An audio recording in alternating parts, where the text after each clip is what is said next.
agriculture and industry. The area of land under agricultural cultivation in Crimea crashed by nearly 90% without the North Crimean Canal's water supply. And by 2020, many of the peninsula's residents were being forced into rationing their water supply. Ukraine was successfully besieging Crimea and placing pressure on the Russian authorities there, which is part of the reason why the Russians ultimately decided to launch their full-scale invasion of Ukraine in 2022. In the opening days of the invasion last year, one of the very first things that the Russians did was to secure control over the entire length of the North Crimean Canal and destroy the dam that the Ukrainians had blocked it with, freeing up the water to flow back down the canal again towards Crimea for the first time since 2014, and relieving Crimea of its chronic water supply problem. But the Novokakhovka Dam right by the canal's entrance came up in the news a lot during Ukraine's southern Kherson counteroffensive between August and November of 2022 last year. You see, there's a bridge that runs across the top of the Novokakhovka Dam, and it represented one of only 3 highly strategic crossings of the Dnieper River anywhere nearby to the city of Kherson. With a pre-war population of nearly 300,000 people, Kherson represented the largest city in Ukraine that the Russians had managed to capture since their invasion began. But it was also located on the western bank of the Dnieper River, exposed to the rest of Ukraine across a flat and open plain, and separated from the rest of Russian-occupied territory by the river and those 3 strategic crossings. From Ukraine's perspective,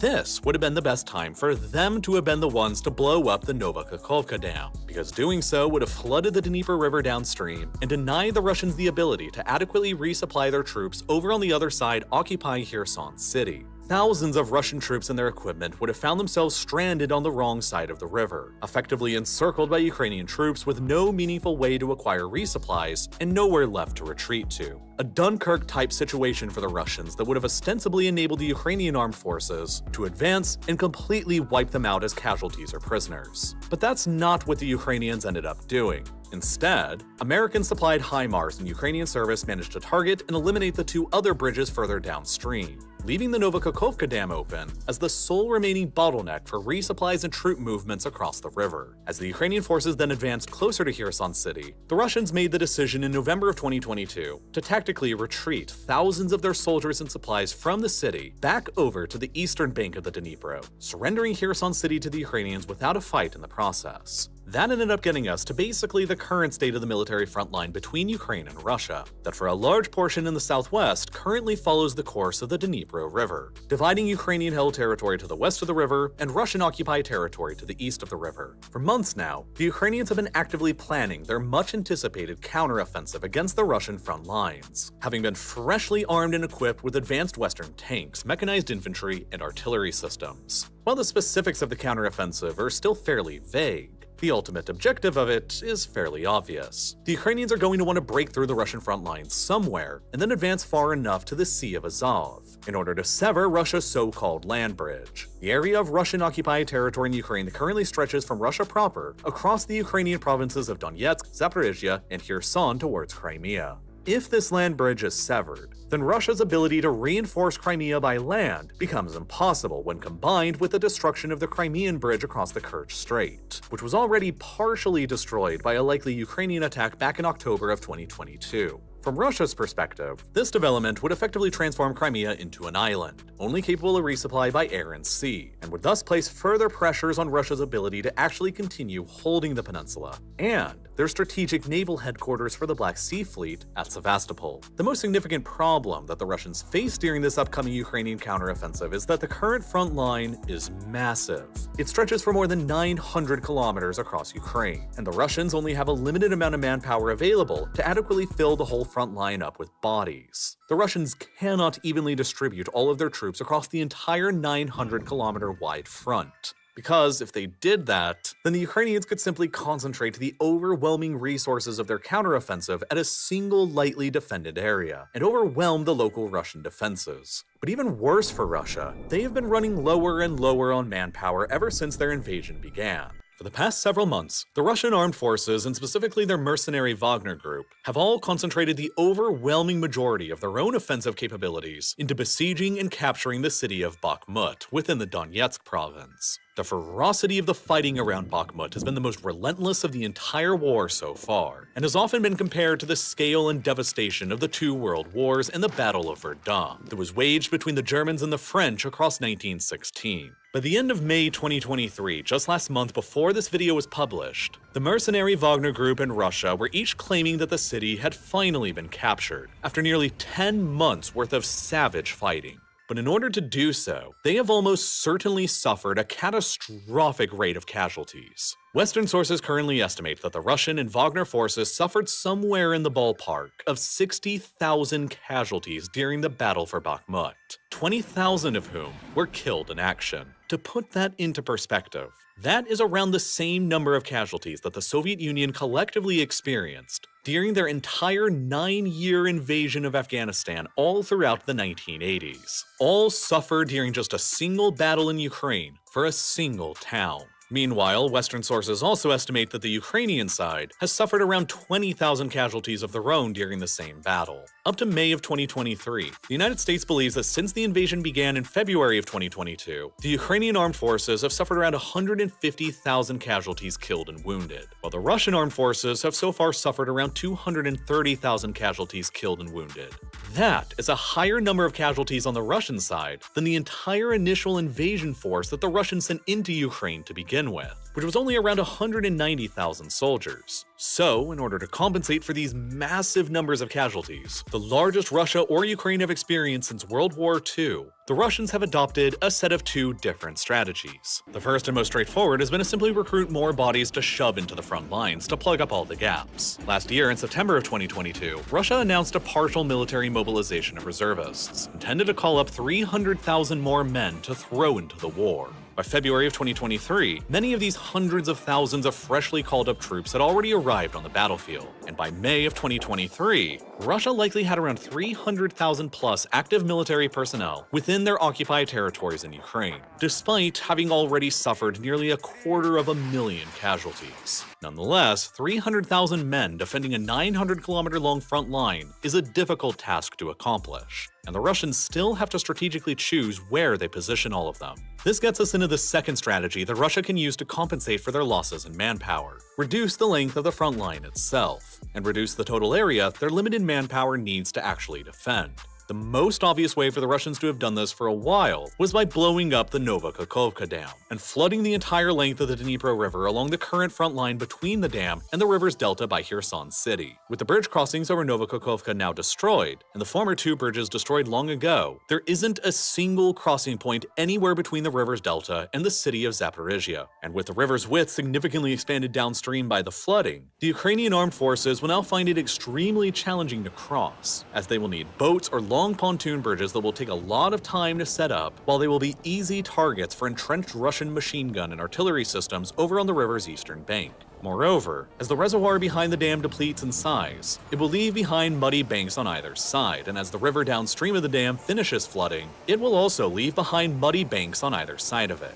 Basically, blowing up the Novokakhovka Dam creates an extremely difficult geographic obstacle for counter-attacking Ukrainian forces to cross over from Zaporizhia in the north to Kherson City in the south. And this difficult obstacle to cross will likely exist for at least a month or longer. In theory, this means that with the length of the river south of Zaporizhia secured against a large-scale Ukrainian counterattack, the Russians can now afford to safely redeploy many of their limited soldiers from this part of the front line to plug up less defensible areas where the Ukrainians are more likely to attack across, like in these areas on the flat, open plains across the occupied sections of the eastern Zaporizhia, Donetsk, and Luhansk provinces, where the terrain will more favor Ukraine's recently acquired advanced Western tanks and mechanized infantry, as they seek to break through the Russian lines and carve across to the Sea of Azov. Since the Novokakhovka Dam has been under the control of the Russians ever since the invasion began, they've held this as an option now for months, and they've had plenty of time to rig it with explosives. And it appears that they've been preparing to do it for a long time. The Ukrainian authorities have been warning for months now that the Russians were preparing to blow up the dam. And in the months leading up to the dam's ultimate destruction on the 6th of June, the Russians were known to have been keeping the dam's sluice gates deliberately closed. That effectively meant that they were holding the Dnipro River's water back in order to raise the reservoir's water level behind the dam. As a result, in addition to record springtime rainfall and snowmelt, the reservoir's water level behind the dam had reached an all-time record depth of 17.5 meters immediately before the dam was destroyed. This clearly shows that in the months leading up to the dam's destruction over 2023, the Russians were operating the Novokakhovka Dam in a way that would guarantee the maximum level of destruction once the dam was destroyed, unleashing the maximum amount of water possible downstream and generating the worst possible flood. And the timing of the dam's destruction now in June is almost certainly not a coincidence. Beginning on the 30th of May and stretching into the first week of June, the Ukrainians likely began conducting probing assaults into the Russian front lines in search of weak spots and in preparation for the full launch of their wide-scale counteroffensive. A swarm of Ukrainian drones raided Moscow in broad daylight on the 30th of May, representing the first time since 1941 that Moscow was subjected to an air attack. Then, a few days later, Ukrainian-backed militia groups raided across the border into Russia itself in the Belgorod province, where they took control over a bunch of Russian villages, and forced the Russians to redeploy some of their troops from the front line in Ukraine back to their northern border in Russia, while ordering the evacuation of the border town of Shchebekino and its 40,000 pre-war citizens. Massive Ukrainian artillery and rocket strikes were beginning to pepper the Russian front lines, and so, sensing that the long-awaited counteroffensive was probably starting to get underway, the Russians probably took the decision to finally blow up the Novokakhovka Dam and deny this part of the front line as a point for the Ukrainians to advance across, enabling them to concentrate their troops along a narrower section of the front line and dig in. Blowing up dams and flooding areas of the battlefield to restrict your opponent's movements like this have long been a strategy used by militaries all throughout history. During the 19th century, the Dutch famously constructed a series of water-based defenses around the city of Amsterdam that could be deliberately flooded during wartime and effectively transform Amsterdam into an island, and protect the city from a hostile land-based invasion. In 1938, during the Japanese invasion of China, the Chinese Nationalist Army deliberately destroyed a series of dikes on the Yellow River in order to cause a huge flood that would deny the Japanese the ability to advance any deeper into the Chinese mainland. That strategy worked, but it also came at the cost of up to 500,000 Chinese civilian lives. In 1941, nearby to the current flood in Ukraine, the retreating Soviets deliberately blew up a different dam on the Dnieper River in order to flood an area and deny the advancing Germans a pathway to continue advancing. And then in 2022, during the opening days of the current war in Ukraine, the Ukrainians themselves chose to blow up one of their own dams on the Irpin River in order to block off a potential invasion route that the Russians could have otherwise used during their advance on the Ukrainian capital, Kiev. Much of the area around the Irpin River is still flooded today from this more than a year later, implying that the areas of the Dnipro River further downstream from the Novokakhovka Dam will likely remain at least partially flooded for a long time to come. The Novokakhovka Dam's destruction also carries with it numerous humanitarian and economic consequences that will reverberate across Ukraine and Europe for years or even decades to come. Tens of thousands of people downstream have since been forced to evacuate from their homes, while the city of Kherson itself has experienced significant flooding and damage to thousands of homes. The dam's hydroelectric power station is almost certainly damaged beyond all repair, meaning that it can no longer provide electricity for the around 350,000 households in Ukraine that it used to, only adding to Ukraine's deep electricity woes during Russia's targeted campaign of destroying Ukrainian energy infrastructure. But in the long term, the dam's destruction will more severely affect the Russian-occupied sections east of the Dnipro River, rather than the Ukrainian-held territories west of the river. First of all, the flooding itself has been worse on the Russian-occupied side of the river, because that side of the river is lower in elevation than the western side is, and so it's more exposed to the river's floodplain, with potentially adverse consequences for the first line of Russian military defenses that have been set up along the river's bank, and which are now potentially flooded. Second of all, the destruction of the dam over the long term will likely completely destroy the agricultural economy of southern Ukraine, a region that normally produces nearly a fourth of Ukraine's entire annual crop.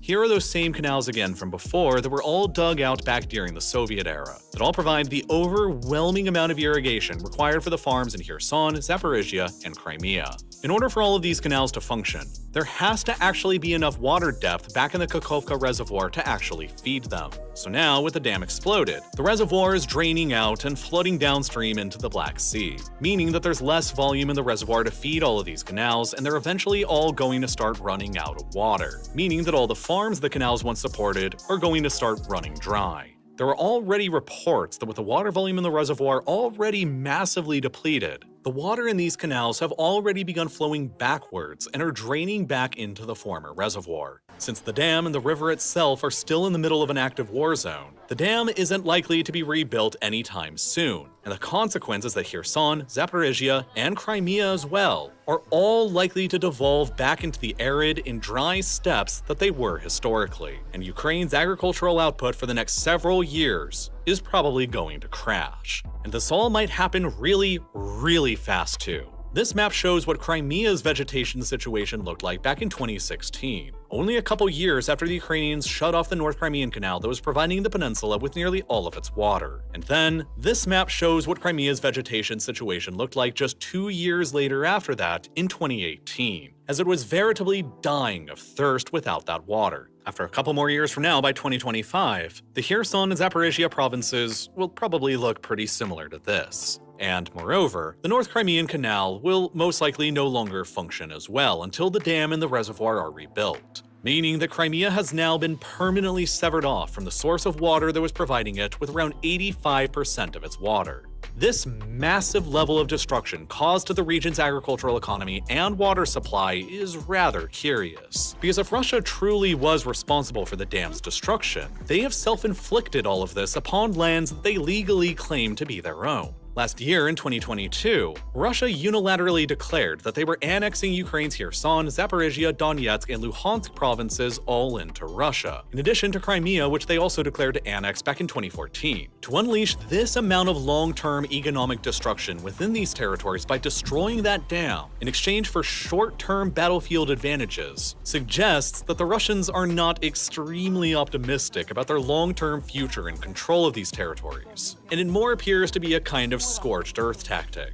If and when Russia retreats from Kherson and Zaporizhia now, they will be leaving behind a region with a completely sabotaged agricultural and industrial economy that'll be very difficult and very expensive for the Ukrainians to rebuild. Similar to Saddam's tactic back in 1991 when the Iraqi army was retreating from occupied Kuwait and blowing up Kuwaiti oil rigs all along the way. And then there were the further potential consequences for the Zaporizhia nuclear power plant further to the north, the largest nuclear power plant in all of Europe. The plant relies on the water from the Novokakhovka reservoir to feed its pond, which it uses to cool down its nuclear reactors and spent nuclear fuel rods. Most of the reactors at the plant were turned offline by September of 2022, but the remaining problem is that the spent nuclear fuel rods at the site take several years' worth of time to actually cool down, and they continually need fresh supplies of cool water that entire time to keep cooling. If the plant runs out of water from the Novokakhovka reservoir drying up, that could be bad news indeed. But right now, the International Atomic Energy Agency, a UN watchdog organization with monitors present at the plant, are still saying that there is no immediate emergency to worry about, because the plant has enough reserve water to keep up the cooling for at least the next several months. The Zaporizhia nuclear power plant is thus not very likely to develop into another Chernobyl-type event for Ukraine,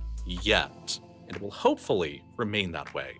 Regardless, Russia's likely intentional destruction of the Novokakhovka Dam is highly likely to be legally classified as a serious war crime. Under the additional protocols to the Geneva Conventions that were adopted in 1977, Articles 53 and 56 specifically outlaw military attacks on dams, dikes, and nuclear power stations that will cause severe losses among the civilian population.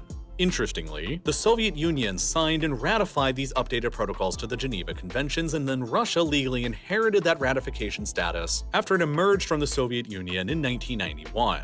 But then, in 2019, just 3 years before Russia's full-scale invasion of Ukraine, Vladimir Putin signed an executive order that revoked Russia's ratification of the 1977 additional protocols, meaning that from then on, Russia legally disagreed with the international consensus that military attacks on dams constituted as war crimes. Ultimately, the long-term effects caused by the Novokakhovka Dam's destruction will play out over a very long time. and most of its humanitarian, economic, military, and legal consequences will reveal themselves over the coming months and years.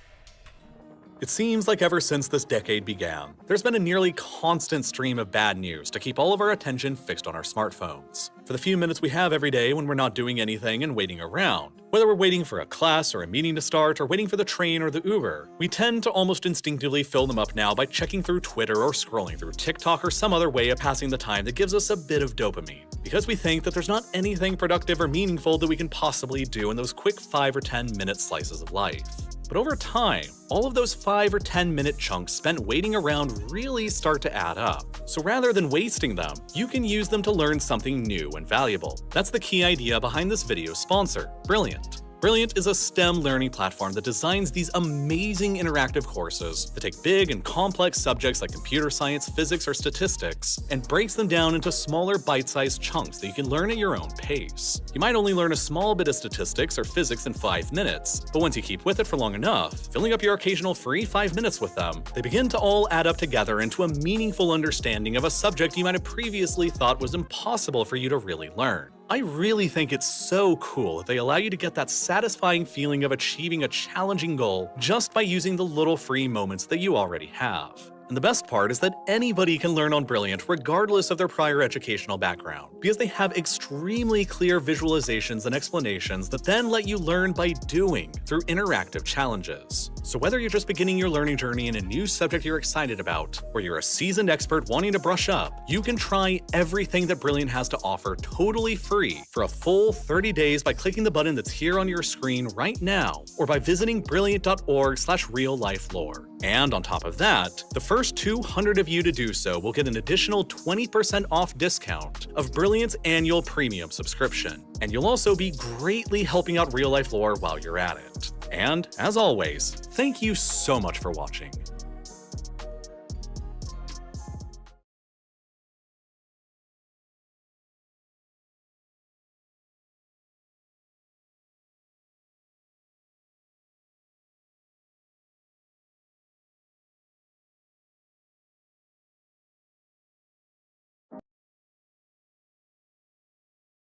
This video is made possible by Nebula. Use the link down in the description below to support Real Life Lore directly by signing up, where you can watch 25 additional and exclusive full-length videos in my ongoing Nebula Modern Conflict series, covering recent major wars and crises, including this video's next part covering how ISIS was able to rise to power in Iraq and Syria.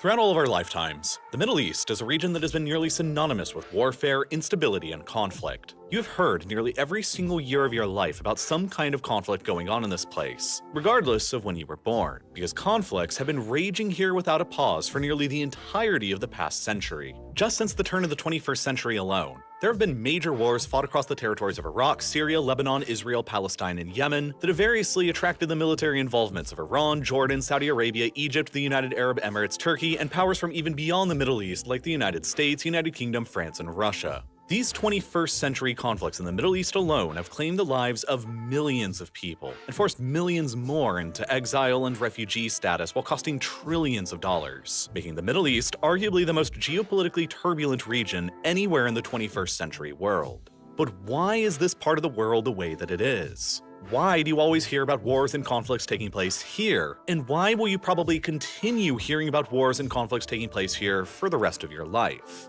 The answers to those questions are complex, because the modern Middle East is the most geopolitically complicated chessboard in the world to really understand, with dozens of different actors and competing interests all variously working against each other at some times and then working together at others. But in order to understand the root cause of the modern Middle East's many problems, you only have to rewind the clock a little more than 100 years ago to learn how the Middle East borders we know today came into being, and why they have guaranteed more than a century's worth of forever wars and misery for the entire world ever since. For many centuries, the Turkish Ottoman Empire dominated practically the entirety of the Middle East and enforced its own rule of law across the land. Dozens of ethnicities, languages, and religions all compose the extremely diverse peoples of the empire that at one point spanned from Hungary to Yemen. The Ottoman Empire had regions within it, but it had no tolerance for nations. And nationalism within the empire of any kind was always ruthlessly repressed and crushed in the name of greater imperial stability and peace. But the Ottoman Empire eventually entered into a long period of gradual decline, and by the 19th century, the rising British Empire was growing increasingly interested in the Middle East that the Ottomans had so thoroughly dominated for so long. The Middle East, you see, geographically stood in the way between the British home islands and the Crown's most important colony, India. In order to better safeguard British ships traveling between India and the home islands, the British began gradually acquiring protectorates across the Middle East, beginning with the modern United Arab Emirates in 1820, and then gradually expanding from there to include southern Yemen, Bahrain, and eventually Egypt itself in 1888. Nearly 20 years after the Suez Canal had first been completed, which granted the British the quickest possible journey time between the home islands and India by way across the Mediterranean and the Red Sea. The Suez Canal, owned by British and French shareholders despite running through Egypt, was therefore one of Britain's most geopolitically valuable assets, and they intended to ensure their continuous access to it by forcing Egypt into the status of a protectorate. The British further established protectorates over Oman and Kuwait, and then in 1914, alarmed by the increasing British meddling in the Middle East and their internal affairs, the Ottoman Empire took the decision to join the First World War on the side of Imperial Germany. It was shortly after that when the British and the French decided that the Ottoman Empire would have to be completely destroyed by them. But it was initially unclear what exactly would take the place of the centuries-old rule of the Ottomans. In 1916, British and French diplomats named Mark Sykes and Francois-Georges Picot negotiated a secret treaty regarding how their respective governments would divide and partition the lands of the Ottoman Empire between themselves after the war's conclusion and the ancient empire's destruction. The agreement became simply known as the Sykes-Picot Agreement, and basically went as follows. This zone would fall under direct colonial British rule. This zone would in time become an independent Arab state under British influence. This zone would fall under direct colonial French rule. This zone would in time become another independent Arab state but under French influence. This zone would be given to the Russian Empire, while the region of Palestine and Jerusalem, with its immense religious significance, would be placed under some kind of as of yet unspecified international administration. These initial political lines that the British and French diplomats drew across the Middle East for the future of the region in 1916 paid little attention to the complex real borders of the Middle East's various religious beliefs, languages, and ethnicities. But the lines were also not just arbitrarily drawn either. While not based on ethnicity, language, or religion, or really even geography in many cases, the lines were instead based upon the older Ottoman internal divisions that they had created, which also had little to no regard for ethnic or religious boundaries in their vast ethnically, linguistically, and religiously diverse empire, where nationalism and separatism was never tolerated. The British zone initially encompassed the Ottomans' provinces of Baghdad and Basra, and parts of Deir ez-Zor and Damascus, while the French zone initially encompassed the Ottomans' provinces of Mosul, Deir ez-Zor, Aleppo, Adana, Beirut, and Lebanon, while the International Palestine area was based on the province of Jerusalem itself that reported directly to the Ottoman capital. This was the map that Sykes and Picot drafted their own new lines atop of in 1916, rather than any detailed ethnic, linguistic, or religious map of the region, resulting in massive consequences that have reverberated down the decades ever since. The initial terms of the 1916 Sykes-Picot Agreement were then even further complicated by several other British wartime promises, guarantees, and assumptions. In order to encourage an Arab revolt against their Turkish overlords, many British officials guaranteed that they would favor the creation of a large, unified Arab state across the Arab lands following the end of the war. At nearly the same time, though, in 1917, Britain also proclaimed the Balfour Declaration, which promised that the British government would favor the creation of a national home for the Jewish people in the land of Palestine. And then, finally, there was the question of oil. Oil had been first discovered in the Middle East in a remote part of Iran in 1908, that the British subsequently dominated through their state-owned Anglo-Persian oil company, which would later evolve into the British Petroleum or BP company that we know of today. But Iran's oil at the time wasn't considered enough. World War I was proving to everyone involved how critical oil was becoming as a strategic resource to fuel the new machines of war. From battleships to airplanes, and the United States was at that time by far the world's largest producer and supplier of oil. America therefore provided the British Empire with most of their oil needs. But America's president at the time was also Woodrow Wilson, a man who was staunchly opposed to the concept of empires in the post-war world, including Britain's. So, believing America to be a potentially unreliable provider of oil to their empire in the future, the British government was, at the time, highly incentivized to acquire influence and control over as much of the Middle East nearby to Iran as possible, where they believed that potential future massive oil deposits would be later discovered and owned by them, providing Britain with the critical oil it would need to fight through whatever conflict would come to them next. After World War I concluded, the victorious Allies met at Versailles in 1919 to set the terms of the peace, and the borders of the Middle East were shifted once again. The Ottoman province of Mosul was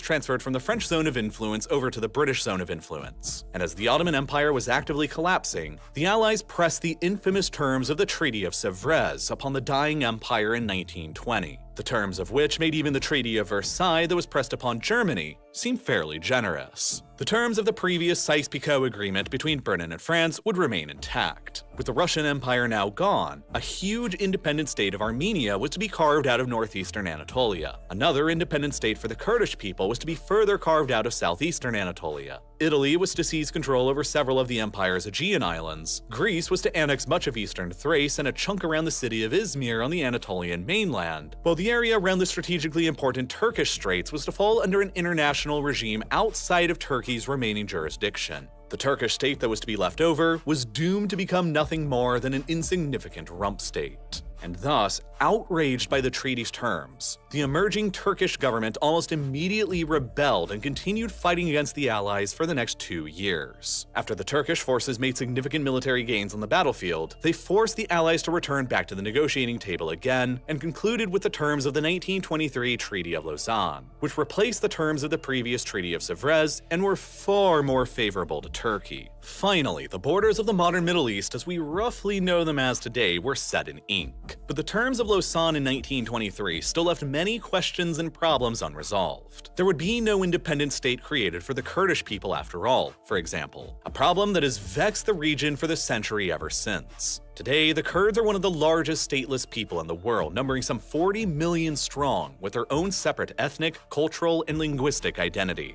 but divided between the borders of what became Turkey, Syria, Iraq, and Iran, where in all 4 countries they are minority groups and have often been subject to persecution and discrimination. Kurdish nationalism and separatism and the desire to create an independent Kurdish state out of these areas has been a constant flashpoint of conflict in this region ever since. The British also smushed together the former Ottoman provinces of Mosul, Baghdad, and Basra into their mandate for Mesopotamia, which would later evolve into the state of Iraq. But the problem with that was that all 3 of those Ottoman provinces contained very different people with very different interests, identities, and beliefs. The people of Mosul were mostly ethnically Kurdish. The people of the Baghdad province were primarily Sunni Muslim Arabs, while the people of the Basra province were mostly Shia Muslim Arabs. Even further, what became Kuwait had also been a formal part of the Basra province under the Ottoman administration, until the British showed up and transformed it into a protectorate of theirs. After World War I, the British legally separated Kuwait from the Basra province and from Iraq, and they kept Kuwait as their own protectorate until the 1960s. Which, in the end, would give the Iraqi state a decent historical claim to Kuwait that would eventually be acted upon by Saddam Hussein's invasion in 1990. Iraq became independent from the British Mandate in 1932 and emerged as a deeply internally fragmented state, with a historical claim on Kuwait. And it was also almost completely landlocked, with only a tiny sliver of a coastline on the Persian Gulf wedged in between Kuwait and Iran.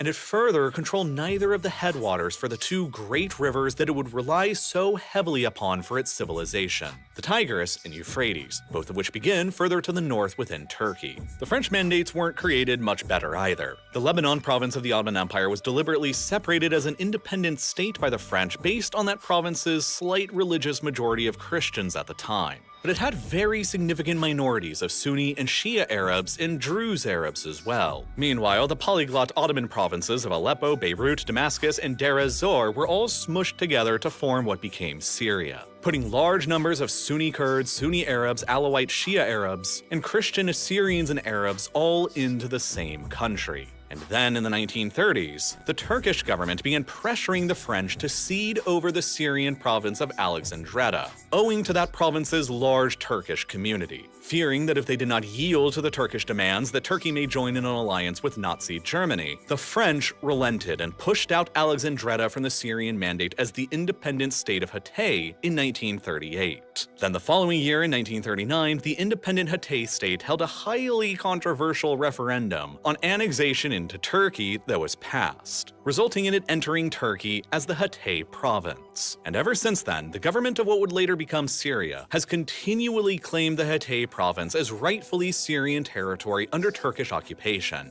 And even further, the headwaters for the Euphrates River that runs all across Syria begins up in Turkey as well, meaning that Turkish-built dams on the Euphrates and the Tigris present direct challenges to both Syria's and Iraq's supplies of water, leading to further sources of potential conflict between Iraq and Syria on one side and Turkey on the other. Lebanon became independent from the French Mandate in 1943 and Syria in 1946, and Syria immediately emerged with territorial disputes with Turkey over Hatay and territorial claims to the whole of Lebanon based on the French decision to artificially separate it based on religious demographics, while being itself a deeply internally fragmented state along sectarian and ethnic lines just like Iraq and also Lebanon. Then, all of these political divisions created by the Allies' mapmaking between 1916 and 1923 were even further exacerbated by the future discoveries of oil and gas across all of these brand new countries. Oil was only first discovered in Iraq in 1927, years after the borders had already been drawn and settled, marking the first major discovery of oil in the Arab world. Future initial discoveries of oil were made in Kuwait and Saudi Arabia a decade later in 1938, and then much later in Syria and the United Arab Emirates in 1956 and 1958, respectively. But the locations of where the oil and gas reserves were to be discovered across all of these new countries in nearly every single case would ensure generations of nearly continuous conflict over them.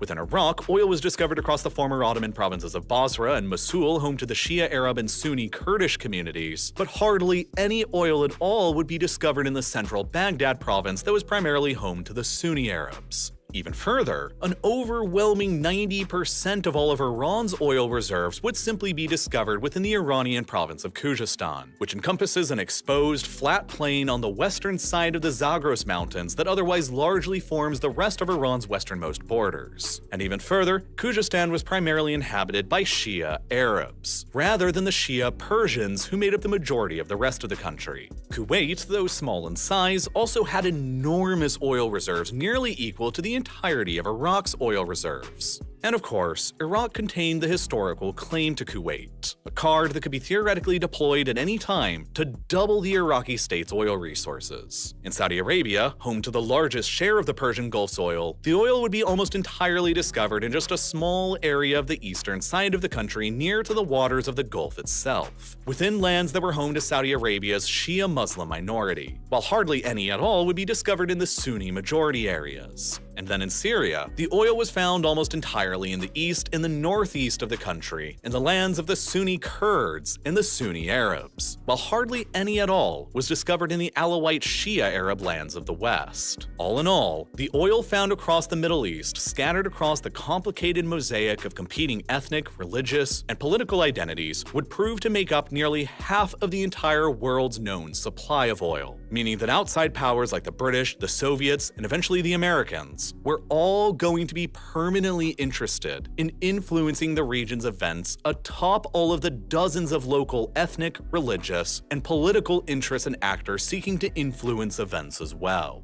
And then the British did something else in the Middle East as well. They created a Jewish state out of their other mandate on the other side of the Middle East in Palestine. In the wake of the Holocaust perpetrated by Nazi Germany and Europe, hundreds of thousands of Jewish refugees had been fleeing for their lives to the British Mandate for Palestine, encouraged by the British government's own promises for a Jewish homeland made in the Balfour Declaration of 1917, and in the process changing the Mandate's demographics, which had previously been almost entirely populated by Arabs. As Britain prepared to release the Mandate for Palestine as an independent state following the end of World War II, the newly created United Nations released a plan for the partition of Mandatory Palestine in 1947, between a newly created Jewish state and a Palestinian Arab state, and an international administration placed in control over the holy city of Jerusalem. The plan was accepted by most of the Jewish groups, but nearly universally rejected by most of the Arab groups, on the basis that the proposal was too unfair and tilted too much towards the Jewish side. Despite the Palestinian Arab population at the time in Mandatory Palestine being more than twice as many as the Jewish population was, the 1947 UN partition plan called for giving the Jewish state 62% of the Mandate's land,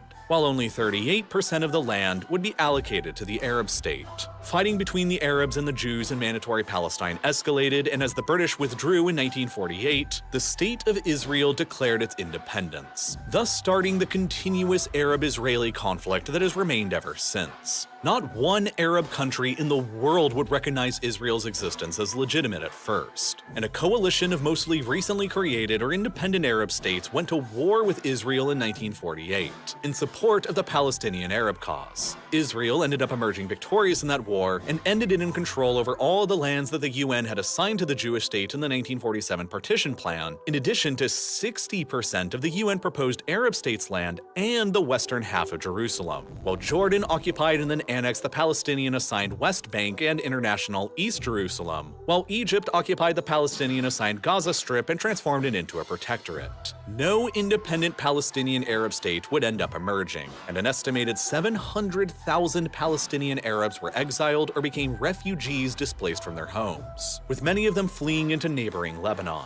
in an event that they referred to as the Nakba, or the catastrophe, which would gradually alter that country's demographics to being more Muslim-dominated, leading to future internal demographic conflict in that country, like the long Lebanese civil war that would last between 1975 and 1990. At the same time, hundreds of thousands of additional Jews would migrate towards Israel from the shattered communities left behind by the Nazis in Europe, further tilting Israel's demographics more in favor of Jews. The defeat of the Arabs against Israel in 1948 gave way to the rise of Gamal Abdel Nasser in Egypt, a secular Arab nationalist who dreamed of unifying all of the Arab lands in the Middle East beneath a single Arab superstate that would utilize most of the Middle East's oil as their super weapon. A super weapon that he hoped would lead to the defeat of Israel and its primary backer, the United States. Nasser came to power in Egypt in 1954, and he would only be the first of many post-World War II Middle Eastern leaders who would set about to change the map of the region set into place by Sykes and Picot. He railed against not only Israel and the United States, but against the Arab monarchies like Saudi Arabia and Kuwait as well, whom he saw as corrupted and who were actively developing closer relations to the United States over their vast oil resources. In 1956, Nasser took the fateful decision of nationalizing the Suez Canal and destroying the ownership structure over it that had been dominated by the foreign British and French shareholders for nearly a century. The British, French, and Israelis all retaliated with war and an invasion of Egypt to try and regain colonial control over the canal. But this time, both the United States and the Soviet Union alike rebuked the colonial invaders, and Egypt emerged victorious, catapulting Nasser and his flavor of secular Arab nationalism to the status of much of the Arab world's new champion.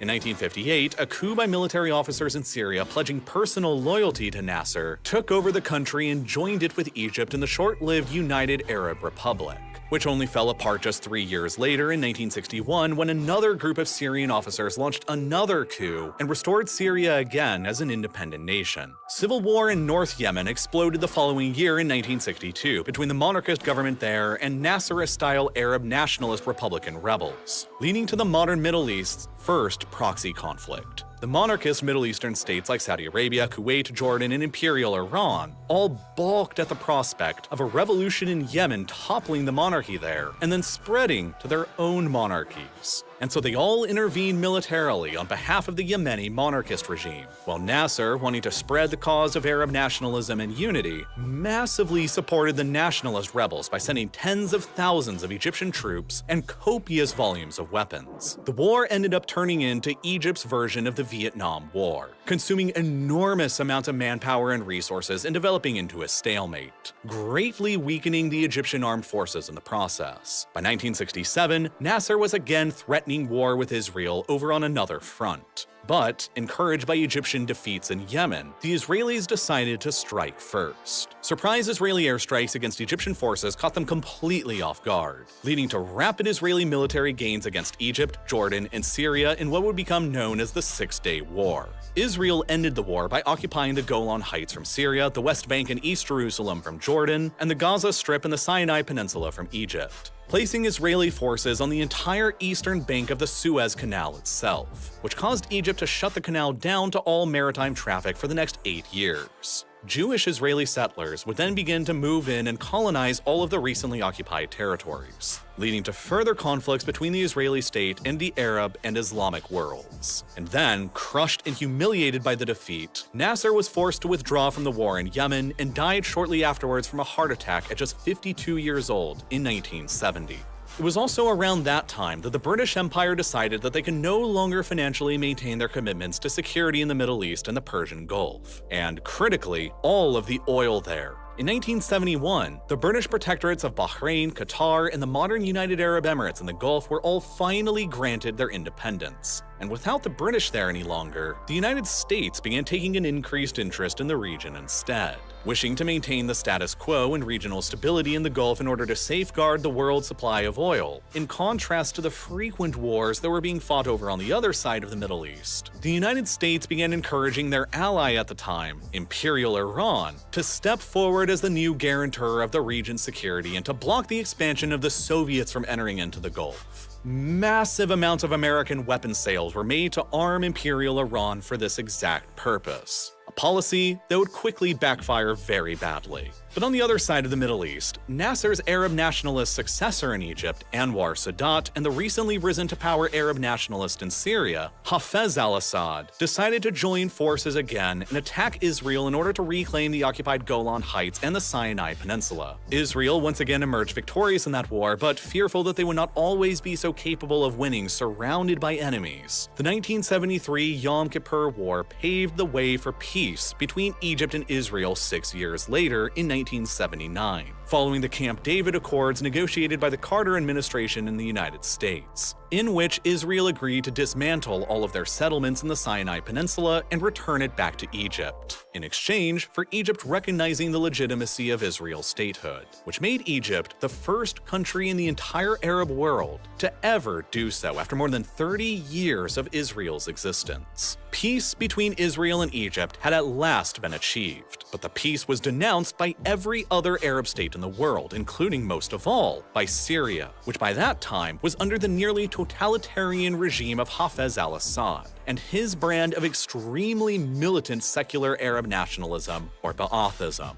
Egypt was expelled from the Arab League for a decade over the peace agreement. Sadat himself was assassinated by Egyptian Islamist militants who believed that he was a traitor, and Syria began championing itself as the new primary backer of the Palestinian Arab cause. As more and more Palestinian refugees fled into neighboring Lebanon, that country's extremely diverse demographics began tilting ever more in favor of the Muslims, to the point where the Christians eventually became less than half of the overall population. The Lebanese Christians had generally dominated the government, and they generally sided with Israel in the Western world, while the Lebanese Sunni and Shia Muslims generally sided with the Arab and Muslim world instead, eventually culminating in the explosion of a complex and multi-sided civil war beginning in 1975. that would last for 15 years until 1990. Ba'athist Syria would invade Lebanon in 1976 and then spent years attempting to integrate and annex the country directly into Syria, based on the separation that the French had done with their map-making after Sykes-Picot. Israel would also invade Lebanon in their attempts to fight against Palestinian forces there and secure the safety of their northern border, leading to direct Israeli and Syrian fighting in the country as well. The Israeli occupation in Lebanon would only end in 2000, while the Syrian occupation only ended in 2005. In retaliation for their worsening relationship with Syria, Israel unilaterally declared to annex the occupied territories of East Jerusalem in 1980 and the Syrian Golan Heights in 1981, setting it on the path of a permanent territorial dispute with Syria that lasts into the present day, as each side ever since has claimed that the Golan Heights is a core part of their integral territories. And at nearly the same time as these events were ongoing, a revolution exploded in Iran in 1979 that toppled the autocratic US-aligned monarchy of the Shah and replaced him with a new revolutionary theocratic regime dominated by the Iranian Shiite Muslim clergy and their leader, the Ayatollah Ruhollah Khomeini. The new revolutionary Iran completely changed the way the Middle East worked, because they emerged as the first truly Islamist government in the region. The new Iranian regime's Shia Islamist ideology believes and continues to believe in the concept of a grand Islamic civilization, consisting of all the Islamic peoples and territories all across the world, and that all of these Islamic territories should be united under the rule of the Islamic clergy and their supreme leader. The new revolutionary Iran was also open about their desire to export and spread their Islamic revolution, first to the Shia Muslim majority lands across the Middle East in Iraq, Syria, Lebanon, Bahrain, Saudi Arabia, and Yemen, and then from there to the rest of the Islamic world. All of the monarchies in the Islamic world, like the Arab monarchies of Saudi Arabia and the Gulf states, were to be toppled during this revolutionary process, while Israel, in the Iranian mind a Western occupier of rightfully Islamic lands, would have to be completely destroyed. These foreign policy goals would ultimately make Iran a bitter and irreconcilable enemy of both the Israelis and also the Saudis and every other Arab monarchy across the region, in addition to the United States, all of whom wish to contain the Islamic Revolution within Iran and prevent it from spreading any further. It also initially made Iran a terrifying enemy within Iraq, where power had just recently been seized by the Ba'athist secular Arab nationalist Saddam Hussein, just as the revolution in Iran was erupting. Saddam and his ruling clique of Ba'athists in Iraq came from the Sunni Arab minority of the country from the former Ottoman province of Baghdad, and he deeply feared revolutionary Iran's exportation of the Shia revolution into the Basra area of Iraq, where the majority of the population were also Shia and where the majority of Iraq's oil reserves were also located. Thus, determined to kill the Iranian Revolution in its cradle before it could spread, Saddam invoked the call of Arab nationalism when he decided to send the Iraqi army invading into Iran in 1980, with the stated goal of conquering the Arab-majority province of Khuzestan on the flat plain west of the Zagros Mountains, and adding its massive oil resources to his own already large existing Iraqi oil arsenal, and setting himself down the path as the next great aspirant to the mantle of the Arab hero who would rail against the map of the Middle East created by Sykes-Picot. But instead, the Iran-Iraq War would turn into an 8-year-long apocalypse that would claim the lives of 500,000 people and injure around 1 million more. Desperate to keep Iraq afloat as a buffer state between themselves and the fiercely anti-monarchist and expansionist revolutionary Iran, who had just toppled their own monarchy, the Kuwaitis and the Saudis each lent tens of billions of dollars to Saddam in order to keep him in the fight for longer. The origin of the long-standing Saudi-Iranian Cold War. But for Saudi Arabia, the fear went much deeper. You see, across the 17th and 18th centuries, Bahrain, an island in the Persian Gulf right off of the Saudi mainland, had been ruled by various dynasties coming from Persia and Iran. The British had transformed Bahrain into a protectorate of theirs only in 1861, and after it was granted independence a century later in 1971, the imperial state of Iran claimed the island as rightfully belonging to them instead. After the 1979 Islamic Revolution, the new theocratic revolutionary Iran continued the claim that Bahrain was a lost Iranian province, and that it should be returned to them, further amplified by the fact that the vast majority of Bahrain's citizens were and are Shia Muslims, but ruled by a Sunni Muslim monarchy, friendly to the fellow Sunni monarchies in Saudi Arabia, Qatar, Kuwait, and the United Arab Emirates. Bahrain is these days directly connected to Saudi Arabia by an 18-mile-long bridge. The island is only located about 60 kilometers away from Saudi Arabia's largest single oil field, Ghavar, only about 50 kilometers away from the headquarters of Saudi Aramco, the state oil company, and only about 80 kilometers away from Ras Tanura, which is the Saudis' largest oil export terminal. Bahrain is placed directly off the coast of the Shia Muslim majority area of eastern Saudi Arabia, where nearly the entirety of Saudi Arabia's oil reserves and infrastructure are located, meaning that were the Iranians to successfully export the revolution into Shia majority Bahrain and topple the Sunni monarchy there, the next target would be the next-door Shia majority areas of eastern Saudi Arabia, which could place the entire Saudi monarchy and state into jeopardy. Thus, to prevent that from ever happening, the Saudis decided to bankroll Saddam to keep the Iranian revolution contained within just Iran, and they have worked tirelessly ever since to do whatever they can to bottle Iran up. After the Iran-Iraq War concluded in a stalemate without any changes made to the borders in 1988, Saddam requested that Kuwait forgive the $65 billion worth of loans that they had given him to fight against Iran. And after they refused, Saddam went on to utilize Iraq's theoretical historical claim to Kuwait and invaded that country next just 2 years later in 1990, annexing it and adding all of its own oil reserves into Iraq proper. The Iraqi conquest of Kuwait suddenly doubled the amount of oil reserves that Saddam controlled, and placed him personally in control of nearly a fifth of all the known oil reserves in the world. Then, the Iraqi army began lining up on the Kuwaiti border with Saudi Arabia next, a stone's throw away from the massive oil fields in Saudi Arabia. It appeared quite obvious that Saddam was planning on using the Iraqi army to invade Saudi Arabia next and conquer their oil fields as well, which would have further boosted his control over the world supply of oil to nearly 45% of it, which would have made Saddam Hussein the master of global oil, and given him the fuel he needed to continue on with his ultimate ambition of unifying the Arab world beneath his authority and finally overturning the map drawn up by Sykes and Picot. Not willing to allow any of that to happen, however, the United States gathered together a massive military coalition of 32 nations and militarily intervened against him during the Gulf War of 1990 to 91, which rapidly ejected the Iraqi military from Kuwait and liberated the nation once again. The map of Sykes and Picot was once again restored.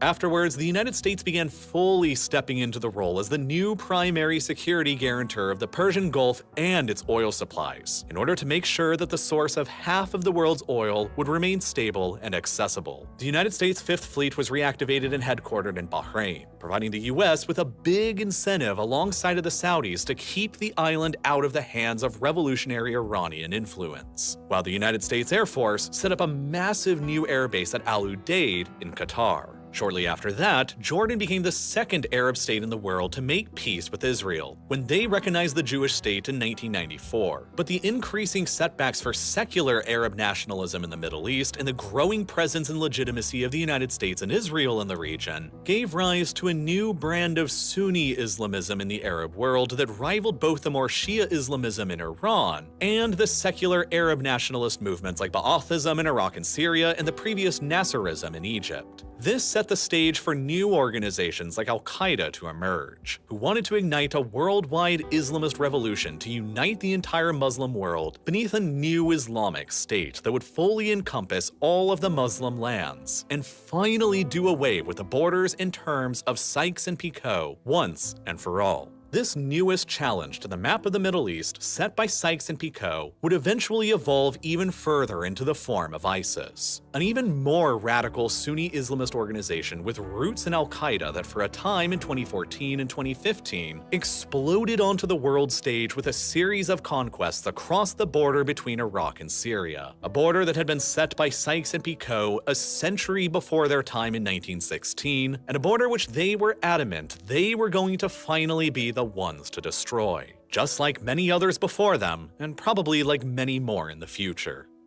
But unfortunately, due to the inherently violent, controversial, and recent nature of discussing how an organization as infamous as ISIS managed to catapult itself into such a position of power in the Middle East, the next part of this video would almost certainly cause the rest of the video to become demonetized and age restricted, which ultimately would mean that YouTube's algorithm would have never promoted any of this video to you, and you would probably never have seen any of it. But thankfully, I was still able to produce the next part of this video anyway, because of the power of Nebula, where you can go and watch the next 40-minute part of this video, covering exactly how ISIS managed to rise to power in Iraq and Syria, and become the latest force in the Middle East seeking to overturn the results of the Sykes-Picot Agreement. And this is also just one of more than 24 exclusive, full-length real-life lore videos that you can only find on Nebula in my overall Modern Conflict series there, that can all only be found over there because of all of their darker, more controversial subject material. There are other episodes in this series covering how other recent major conflicts in the Middle East began and went that this video didn't quite make it up to, like the modern civil wars in Yemen and Syria, or deeper dives into the United States-Iran conflict, the wars fought by Saddam Hussein, and the 2003 United States invasion of Iraq, along with many, many others, with new episodes over there releasing every single month. And what's even more, you also get access to all of the other amazing exclusive content that can be found on Nebula, because the best part about this site is that it's jointly co-owned by all of its creators, built by me and hundreds of other YouTubers and podcasters. And because it's a subscription-based service, we all get to work on way bigger and higher budget productions over there than we could ever do on YouTube.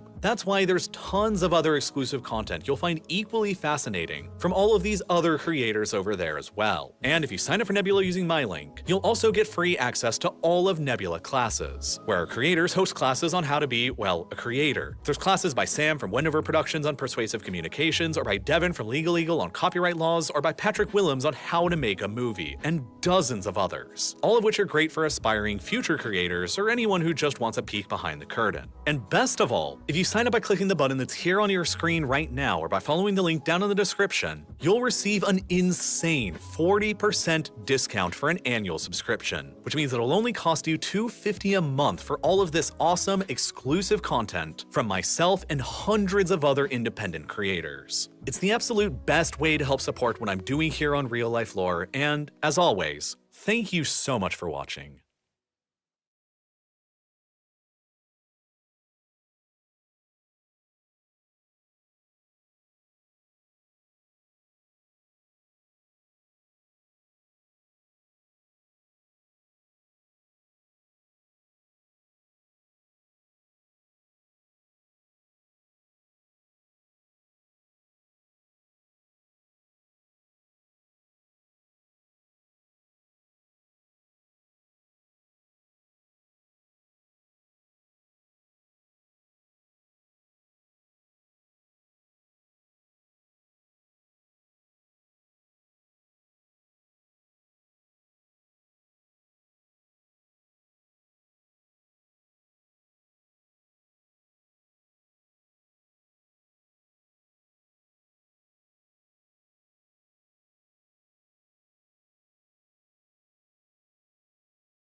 Mongolia is perhaps the most fascinating country in the modern world. First of all, it's huge. It's more than twice the size of Texas, and if you placed it over the United States, it would basically cover the entire historical south of the country, spanning from Philadelphia in the east to Dallas in the west. But trapped in the middle of the Eurasian continent, Mongolia is surrounded on all of its sides by hundreds of kilometers of land separating it from the ocean, making it the largest landlocked country in the world that doesn't have access to an internal sea. In theory, Kazakhstan is substantially larger than Mongolia and technically also classified as landlocked, but Kazakhstan also enjoys a nearly 1,900-kilometer-long coastline with the internal Caspian Sea, across which it can conduct maritime trade with Russia, Azerbaijan, Iran, and Turkmenistan. Mongolia, on the other hand, possesses no such direct access to any large bodies of water. And partially because of that and a whole bunch of other factors, Mongolia is quite literally the emptiest country on the planet. You see, Mongolia has more than 1.5 million square kilometers worth of land, which makes it the 18th largest country in the world in terms of overall area. But Mongolia also has a pretty tiny population of just around 3.3 million people who live across all of that land, which is basically just the same amount of people as live around San Diego in California. Because of this, Mongolia's average population density is just at around 2.1 people per square kilometer of land, which is by far the absolute lowest of any sovereign country in the world.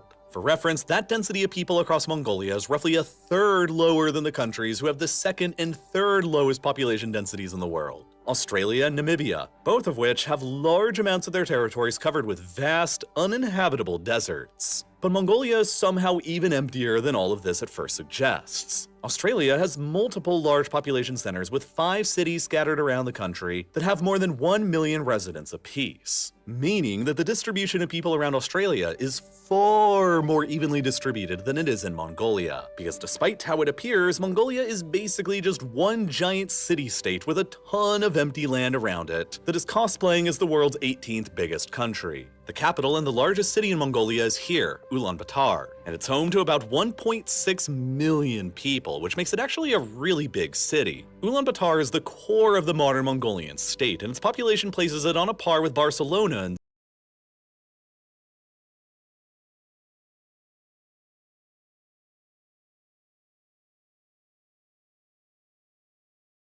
Spain for a similar number of people. But the fact that this big of a city exists within Mongolia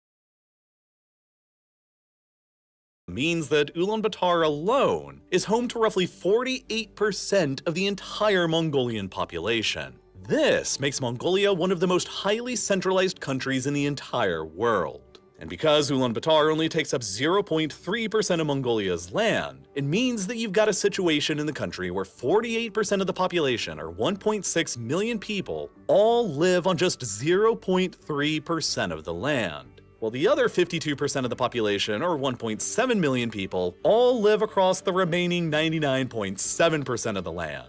This means that Ulaanbaatar's massively concentrated population greatly skews the average population density across the whole country. And so, when you exclude the city's land from the calculation, the remaining 99.7% of Mongolia contains an average population density of just 1.1 people per square kilometer, which is about 3 times emptier than Australia or Namibia both are on average. To put that figure into further perspective, 99.7% of Mongolia's land is nearly half as densely populated with people as the far northern region of Finland called Lapland that stretches well above the Arctic Circle, and is the least densely populated part of the European Union. It is across this vast, empty stretch of Mongolia where roughly 1/3 of the population continues to this day in the 21st century to live a nomadic herding lifestyle that would, in many ways, remain familiar to the era of Genghis Khan more than 800 years ago. So how did this situation in Mongolia develop and persist well into the 21st century? What is it about this country that has made it the emptiest in the entire world? To begin the explanation, you need to understand some things about Mongolia's geography and climate. You see, the country's territory exists across most of the High Mongolian Plateau, a region of high elevation across Central Asia that is contained on all of its sides by even higher mountain ranges. The elevation across the Mongolian Plateau ranges from 1,000 to 1,500 meters above sea level, and Mongolia's borders within the high plateau place it nearly 800 kilometers away from the nearest oceanic body of water, the Yellow Sea. So, because of the Mongolian Plateau's high elevation and distance away from the Indo-Pacific, deep within the Eurasian continental interior, moist monsoon winds that bring rainfall from the Pacific rarely, if ever, are able to carry all of their moisture all the way into the Mongolian Plateau. And then to the north, the Mongolian Plateau also sits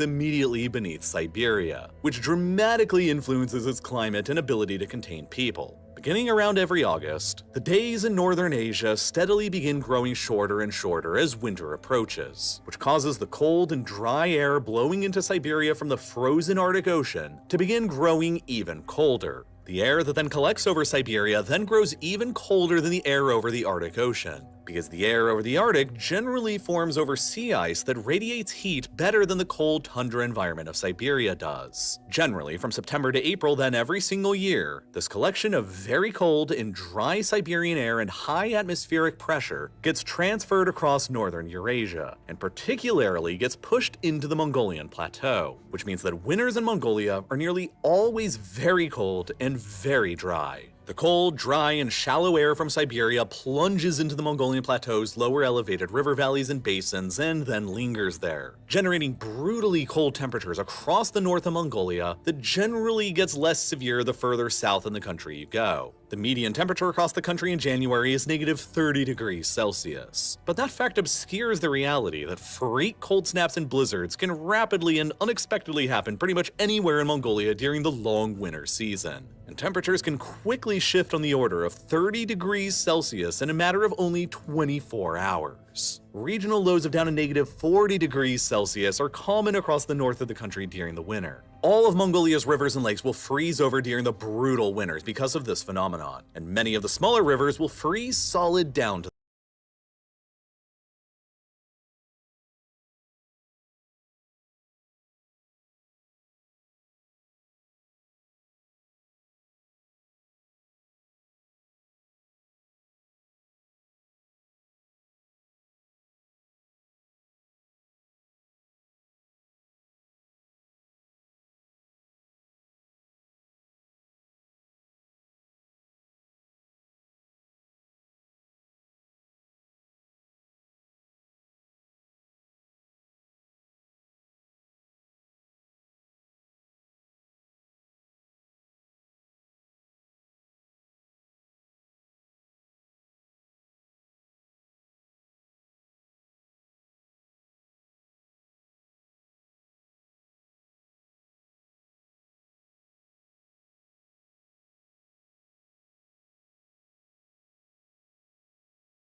their bottom, which makes Mongolia's rivers and lakes not very useful for transportation or irrigation throughout most of the year. Ulaanbaatar, the capital and the largest city, is only free of frost for around 3.5 months of the year between the middle of May and the end of August. And the city's average annual temperature is just negative 2.9 degrees Celsius, or about 27 degrees Fahrenheit, which makes Ulaanbaatar the coldest capital city on the planet. But that fact hides the reality that during the short Mongol summers, temperatures can also soar into unbelievable highs of up to 38 degrees Celsius or 100 Fahrenheit in the southernmost regions of the country, and even 33 degrees Celsius or 91 Fahrenheit in the capital. Then, accompanying these temperature extremes during very long, cold winters and very short, hot summers is the further fact that Mongolia receives very, very little rainfall. The highly elevated Mongolian plateau is surrounded by even higher mountains that block most rainfall from entering into it from nearly every direction. To the south, the towering Himalayas and the Kunlun Shan mountains block rain coming in from that direction. To the west, the Altai mountains do the same,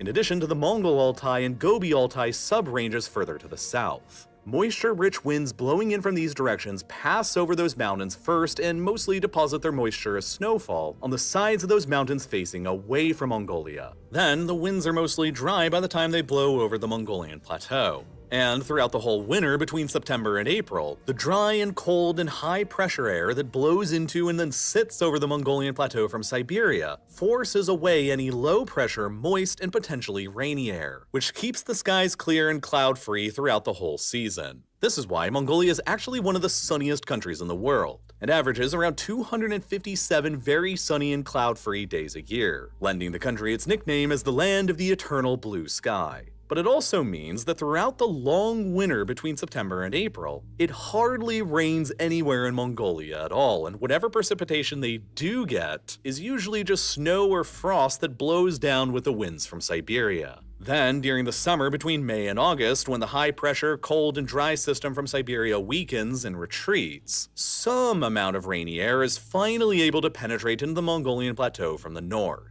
This is why rainfall levels in northern Mongolia are, on average, much higher than in southern Mongolia. But it's important to understand that nearly all of northern Mongolia's rainfall just comes over a few months when the Siberian high-pressure system is at its weakest, between June and August. Outside of the summer months, northern Mongolia receives hardly any rain at all and is basically just as arid as the rest of the country. And then, even during the summer months, rainfall is often unpredictable and difficult to count on. This effect has also contributed to the existence of the vast Gobi Desert across the southeast of the Mongolian plateau, the sixth largest desert in the world, which is extremely cold and arid, and where parts of it will receive no rainfall at all for years at a time.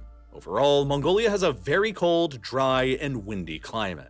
The southernmost third of the country is mostly a cold, arid desert, while the rest is mostly cold, arid steppe covered in seemingly endless grasslands with limited forest coverage in the north. Because of all these factors, only about 0.4% of Mongolia's vast amount of land is even considered arable and suitable for crop cultivation and agriculture. Excluding tiny Pacific Island states and city-states, there were only 3 other countries in the world who have a lower percentage of arable land than Mongolia does: Djibouti, Iceland, and Oman. This also means that despite being the 18th largest country in the world by overall amount of land, Mongolia also has less available arable land than Albania has got, a country that is more than 54 times smaller in overall area. That simply means that developing a large-scale, settled agricultural society across the Mongolian plateau is, for all intents and purposes, impossible. Instead, the vast and wide-open empty steppes covered in grasses are far more ideally suited for herding and ranching livestock, which can more easily move around than settled farms and cities can. Nomadic herders can quickly take their livestock, families, and gers across the flat steppe to different areas more suited to the seasons. During the winter, herders will gather their livestock in valleys where the mountains around them protect them from the cold Siberian winds. And then during the summer, they'll relocate to the wide-open, grass-covered steppes to better feed their herds.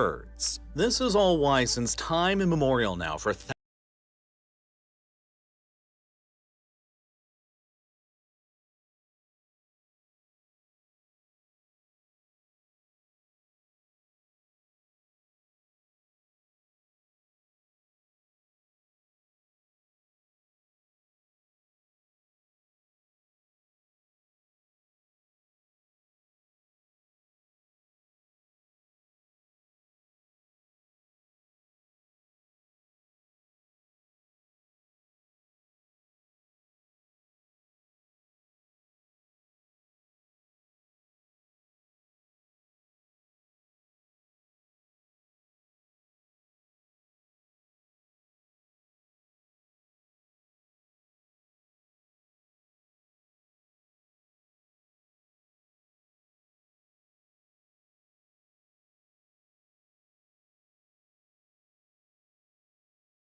thousands of years, the people of the Mongolian plateau have predominantly always been nomadic herders, and still to this day, about 65% of Mongolia's land is used for pasturage and herding animals. And about a third of the population continue to live the nomadic herding lifestyle that all of their ancestors would have found pretty familiar, because it is simply the lifestyle that the unchanging geography and climate forces upon this part of the world. But herding and pastoralism within Mongolia is often a harsh reality. While the winters in Mongolia are usually very cold, but also very clear without any clouds, blizzards and freezing rain are occurrences that can still always happen. When a blizzard sweeping through from Siberia is particularly bad, it can wipe out herders' entire flocks, either by causing them to directly freeze to death, or by covering the grass that they feed upon with a thick layer of frost. During the particularly harsh winter between 2009 and 2010, freak blizzards in Mongolia wiped out more than 8 million of the country's livestock, and many nomadic herders lost everything they had, and were then forced into starting a new life by migrating towards Mongolia's only major urban area, the capital, Ulaanbaatar. Such freak winter storms and associated droughts they can cause on the Mongolian plateau have been further factors pushing the people of the plateau into a nomadic lifestyle for thousands of years. When a storm is bad enough to wipe out huge swaths of grass and kill large numbers of livestock, desperate nomads who lost everything will be forced into traveling somewhere else in search of greener pastures. And the steppes of the Mongolian plateau are really just a part of the greater, nearly continuous Eurasian steppe that spans across nearly the entire Eurasian continent, from Manchuria in the east to Hungary in the west. For thousands of years, nomadic horse societies could rapidly travel across the mostly flat Eurasian steppe like it was the pre-industrial world's superhighway, and a climate-induced disaster in one part of the steppe would then force that area's nomads into traveling somewhere else across or even beyond the steppe.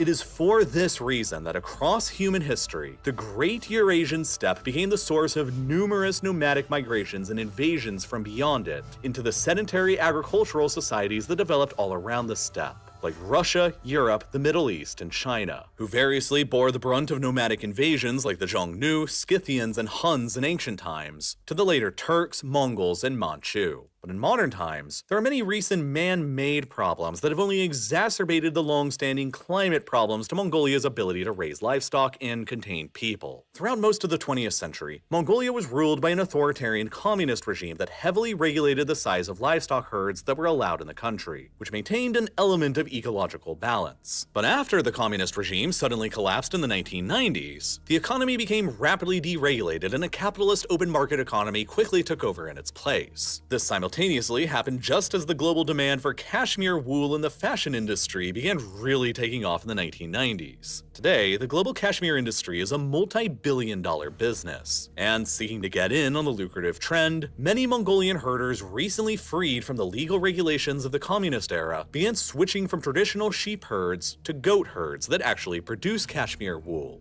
And over time, Mongolia would rise to become the second largest producer of cashmere fibers in the world, providing around 40% of the entire global supply today. But doing so also came at a steep ecological cost. Goats, you see, are much worse for the steppe environment of Mongolia than sheep are, because goats will more severely damage the grasses that they feed on. Goats will nibble at the roots of grasses while they eat, which prevents them from being able to grow back, while their sharper hooves in relation to sheep will further damage the upper layers of the soil, which will then be blown away by the omnipresent winds of the steppe.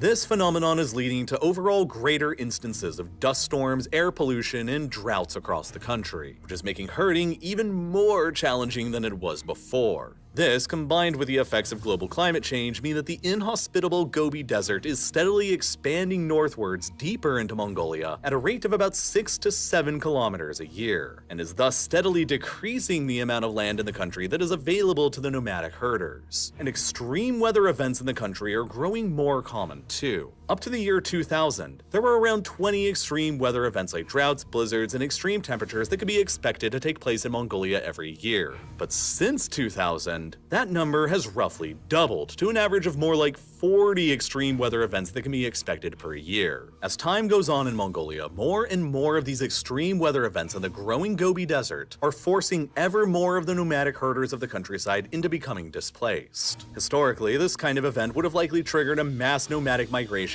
out of the Mongolian plateau that could have taken the form of an unstoppable horse invasion like under Genghis Khan. But in the modern era, it's forcing more of the nomads from the 99.7% of Mongolia's land to concentrate into the city of Ulaanbaatar that takes up just 0.3% of Mongolia's land. A phenomenon that can be clearly seen around the city today in the suburbs built out of traditional nomadic Mongolian ger tents. But in addition to increasing the frequency of extreme weather events and growing the Gobi Desert, climate change is negatively affecting Mongolia's ability to develop in other ways too. Chief among these ways are the many problems posed to Mongolia and its ability to develop by the layers of permafrost just beneath the country's surface. You see, nearly the entirety of modern-day Mongolia is covered by a layer of permafrost, where the subsurface soil alternates between freezing solid during the cold winters and thawing out during the hot summer. This is one of the most challenging of all of Earth's environments to actually build anything in, because when permafrost thaws beneath construction projects built atop of it, the soil settles and can become unstable, which can cause the soil to sort of sink and sag, which causes whatever was built on top of it to become deformed. Building foundations can sink, apartment building walls can crumble, paved roads and airplane runways can develop cracks and become wavy and warped. Pipelines can burst and break apart, all as the soil beneath them thaws and crumples. And troublingly, Mongolia has been appearing to be growing even warmer than the global average. Since 1940, the average annual temperature in the country has increased by at least 1.8 degrees Celsius, which has not only increased the country's already stark aridity, but also further increased the rate of its omnipresent permafrost thawing.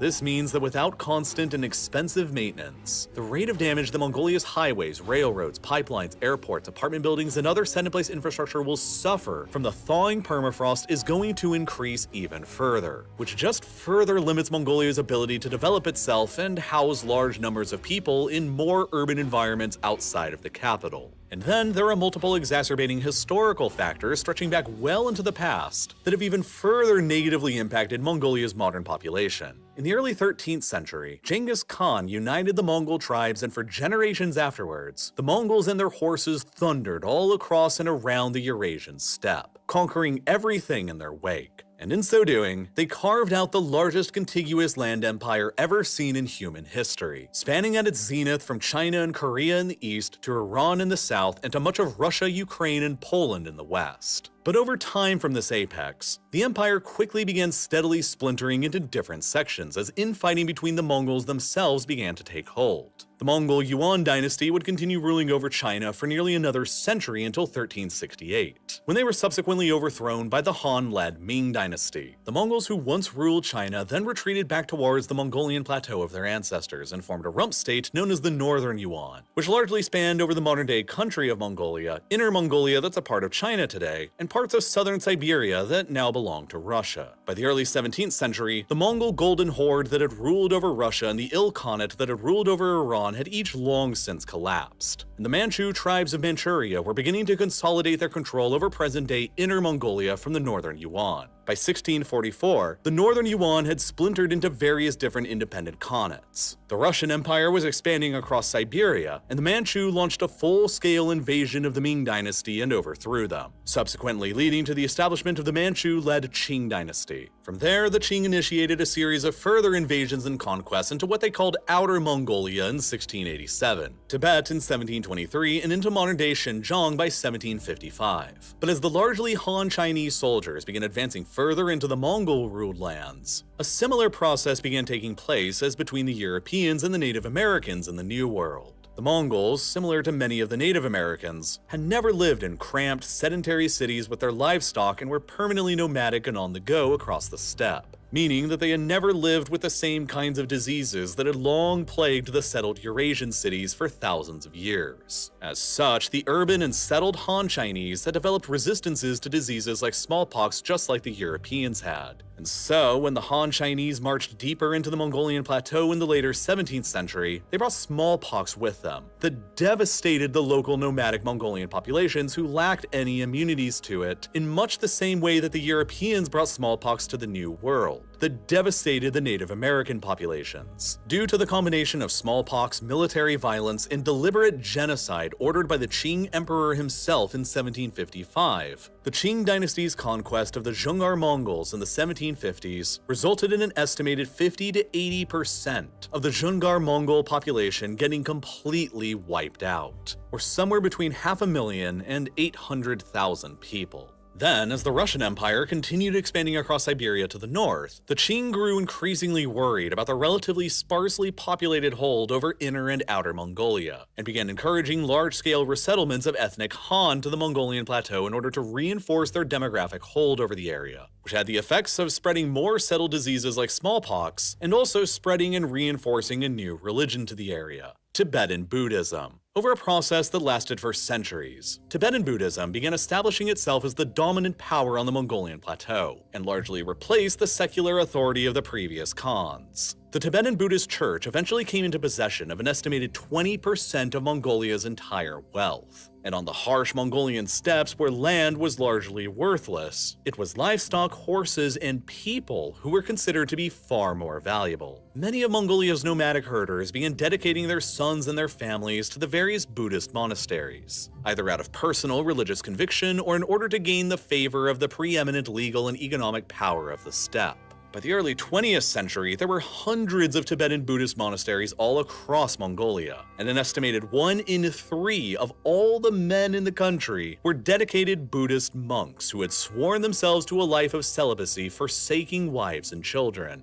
That essentially meant that 1 in 3 men in the country had removed themselves from the dating and reproductive pool, placing even further constraints on the ability of the population to grow. Then, in late 1911, a revolution within the Qing dynasty led to the empire's collapse and the establishment of the Republic of China, or ROC. The Tibetan Buddhist Church and clergy in Mongolia seized on the opportunity that the chaos provided by declaring the independence of Outer Mongolia as simply Mongolia, which for the next few years would be a theocratic Buddhist state. The Republic of China, insisting that it was the successor to the Qing dynasty, refused to recognize Outer Mongolia's independence, but was sort of forced into accepting it anyway, because by the 1920s, the Soviet Union to the north was getting established and the Soviet Red Army was intervening in Mongolia to keep it independent. The Mongolian communists ended up seizing power in 1924, and Mongolia was then transformed into essentially being a communist satellite state of the Soviet Union, out of reach from the Republic of China being able to ever reclaim it. And the new atheist and communist People's Republic of Mongolia set about destroying the feudal Buddhist theocracy that had ruled the country just before it. By the 1940s, virtually every Buddhist monk in the country had either been killed by the communists or had apostatized from their faith.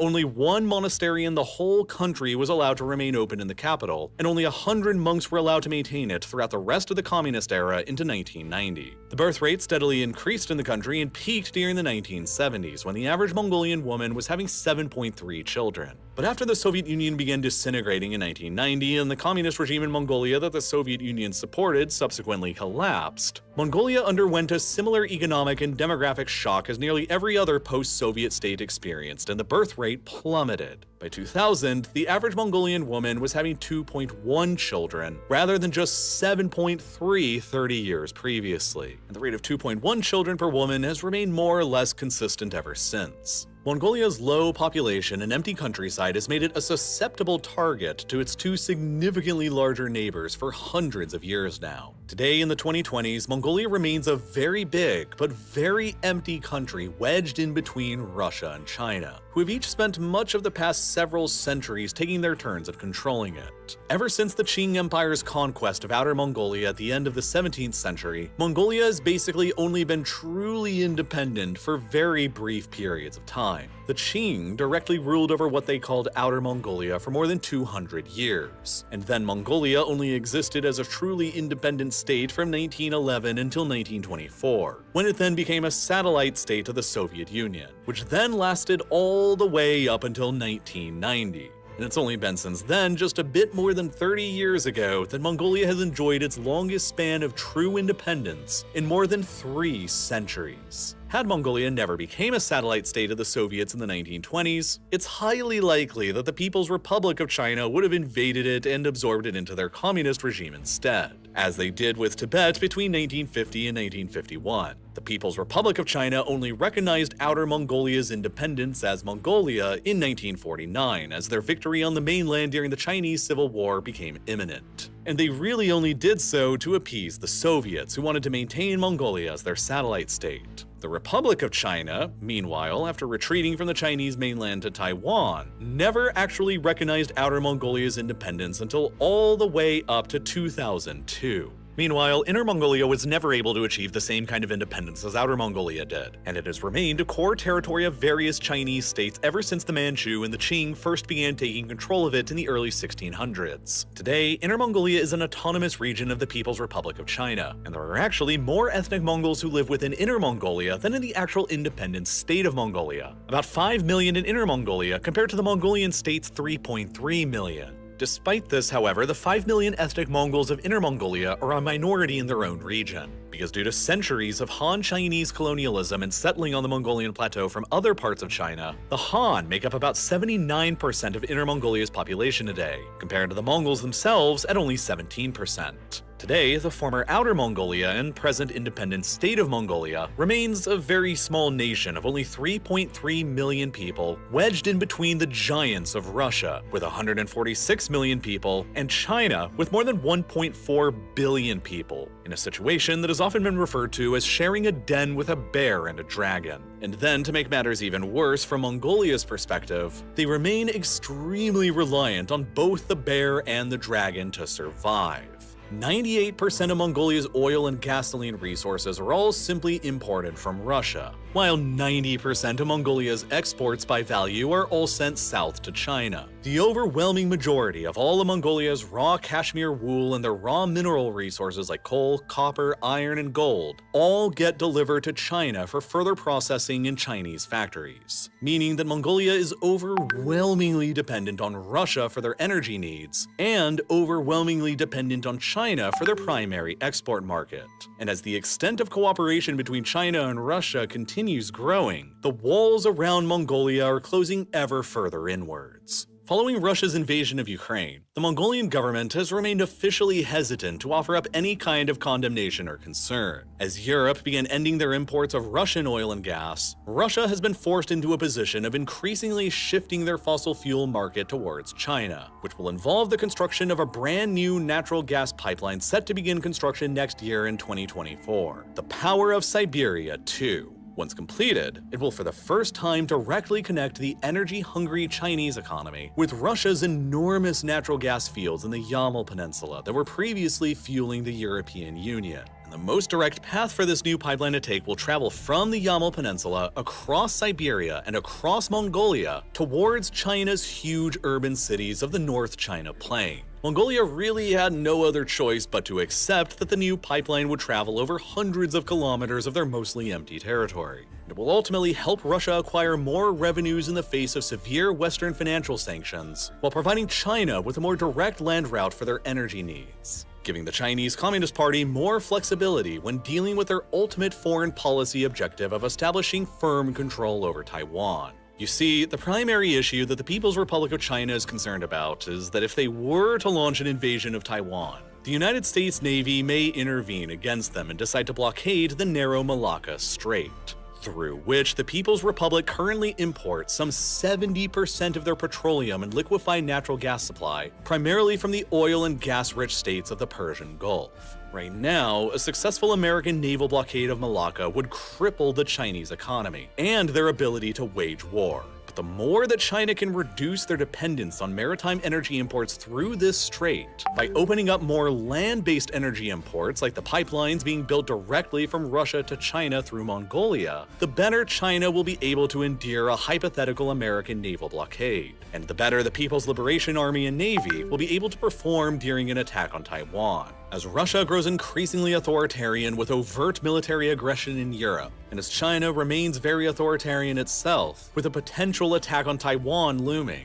for how much longer can Mongolia truly be said to have a completely independent foreign policy from both of them? If they refuse to allow pipelines to be built across their territory from Russia towards China, and refuse to build more railroads exporting their own mineral resources to China, then what would likely happen to them after seeing that the Russians have had no qualms with invading Georgia and Ukraine, and propping up a separatist movement in Moldova, and intervening in Syria? And after knowing that the People's Republic of China likes to see itself as the natural successor state to the former Qing Empire, and that Mongolia used to be known as Outer Mongolia. and was directly ruled by the Qing for centuries and for decades longer than even Tibet and Xinjiang were, which the People's Republic had no problem incorporating into their state long ago since they didn't have any protections from the Soviets. Were Mongolia to refuse all cooperation with China and Russia, it is likely that Mongolia's 3.3 million people and its vast, empty lands would simply be taken over by force once again, just as they were more than 300 years ago. And that is why, effectively, Mongolia has no other choice but to tread very lightly in the years ahead, as they continue balancing between the bear to their north and the dragon to their south. Researching this video and sifting through the data in front of me was a fascinating experience. And if you're anything like me, you're probably also just as curious about why our planet in reality works the way that it does. But the world is a pretty complicated and sometimes difficult to understand place. We live in a world that is driven by data, and so having the skills to analyze large amounts of data is more important now than ever before. Math and science serve as the primary tools in helping us understand our complicated data-driven reality. But for myself, and perhaps you as well, math and science are each subjects that have never come easy and may even seem impossible to truly grasp at times. Without a personal teacher to help explain things and walk me through the problems in front of me, almost everything that was any more complicated than basic math was just going right over my head. I've always struggled with learning math and science concepts, and I simply never knew what I didn't already know, which makes asking the right questions online a difficult task. But then I went through today's sponsor Brilliant's introductory course on data analysis fundamentals, which took me through from the very basics I understood, tested my understanding along the way, and explained to me the correct answers in detail anytime I got something wrong. One of the most difficult parts about learning anything new is simply knowing what the right questions are to ask. But Brilliant removes this barrier for you with curated and guided courses that are designed to steadily level up your knowledge base. It's the best way to learn math and science interactively, and you can take the course I did on data analysis fundamentals or one of Brilliant's thousands of other lessons. From foundational and advanced math to artificial intelligence, data science, neural networks, and so much more, with new lessons being added every month. And best of all, you can try out everything Brilliant has to offer completely for free for a full 30 days by clicking this button that's here on your screen right now, or by visiting brilliant.org/real-life-lore. And if you find it useful, which I'm sure you will, the first 200 people to use my link can continue on with 20% off of their annual premium subscription to continue learning for an entire year. And as always, thank you so much for watching.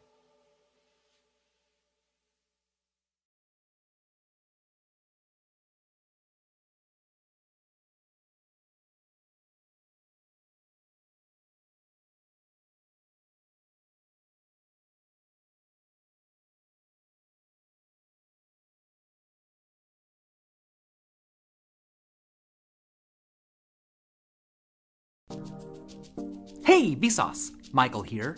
On July 1st of 2015, a long-standing ban was lifted.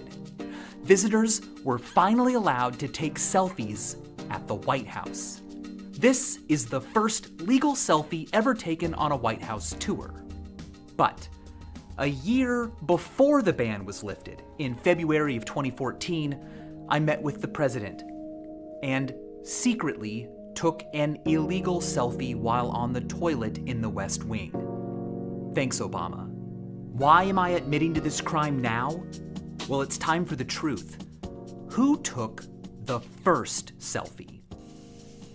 Really? Very few people would call this a selfie, but it is the oldest known self-portrait, a depiction someone made of themselves that includes head and shoulders. It was sculpted more than 3,000 years ago by Pharaoh Akhenaten's first chief royal sculptor, a guy named Bek. Next to himself, Bek sculpted his wife, Taharet, making this also a contender for oldest known Ussie. But the roots of the selfie go back further than this. We have been making things that resemble ourselves in whole or in part, intentionally or not, for as long as there's been cause and effect. Just looking into a pool of water creates a kind of selfie, a primitive, ephemeral one that you can't preserve or send to anyone, but it is undeniably an image of the self made by the self. Even the earliest life forms on Earth were capable to some degree of self-discrimination. They could differentiate themselves from the environment around them. They have inside them, in some chemical form, a crude, pre-conscious sense of themselves. I call things like that a first-wave selfie. First-wave selfies are unintentional, automatic, or accidental resemblances something makes of itself in whole or in part, like prehistoric human footprints or the mental images animals have of their own bodies. The first big leap in selfie history, the second wave, began with the first intentional depictions of oneself.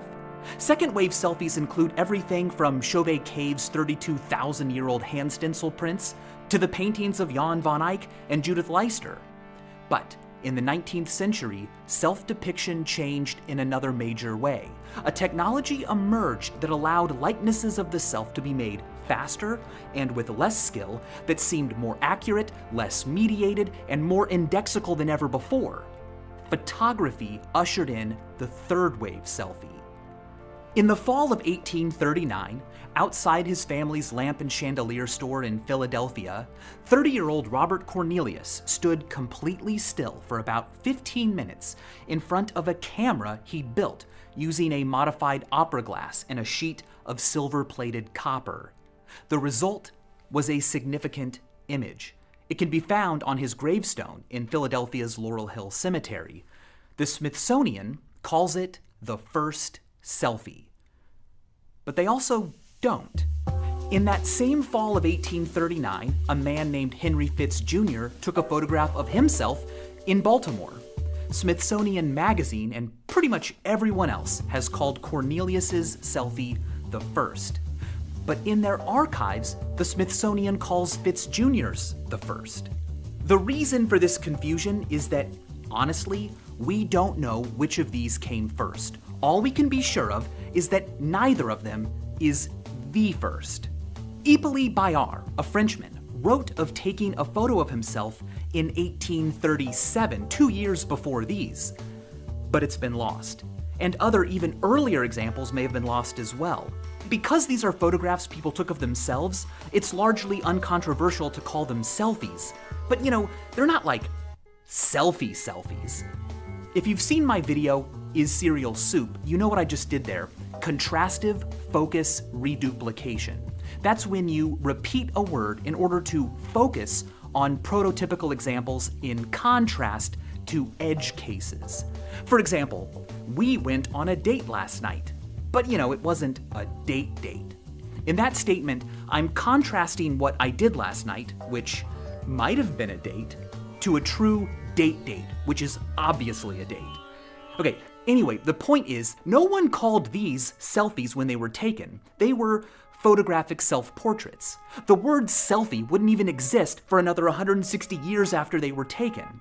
So, at some point between this and this, our relationship to self-depiction changed, and our vocabulary had to expand to discuss it. What rough beast emerged to make the coining of selfie necessary? Well, let's keep going. Around 1846, Czech photographer M.V. Lobathal took the earliest known selfie with a mirror. This, of course, would become a classic selfie technique. Mirrors provided an easy, early way to capture the self with a camera. But in my opinion, this mirror selfie from around 1900 is the most arresting. I think you die at least 3 times. Once when your body stops living, again, usually sometime later when your name is spoken for the last time. But now, thanks to photography, more and more of us are able to save ourselves from the third, the last time an image of you is seen. The identity of this woman is unknown. That makes it the oldest known selfie taken by a person whose name we have forgotten.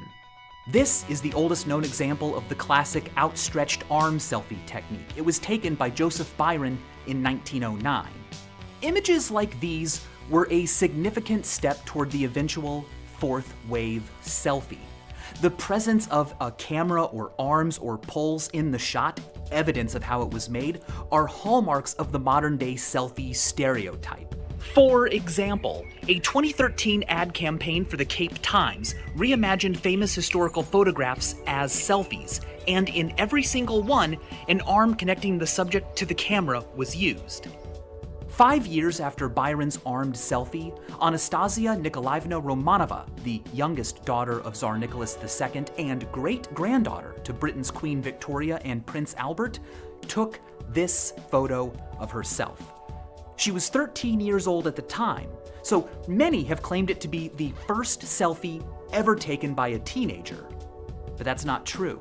In 1852, 61 years earlier, British chemist William Henry Perkin took this photo of himself when he was just 14. However, even though Anastasia wasn't the first teenager to take a selfie, in another way, she was. Unlike Perkins, whose shot feels like a self-portrait, she took pictures that feel much more like we today would call selfies. The photos she took were personal. She sent them to friends to share her mood and daily life. Here she is posing with fake novelty teeth in 1915 or 16.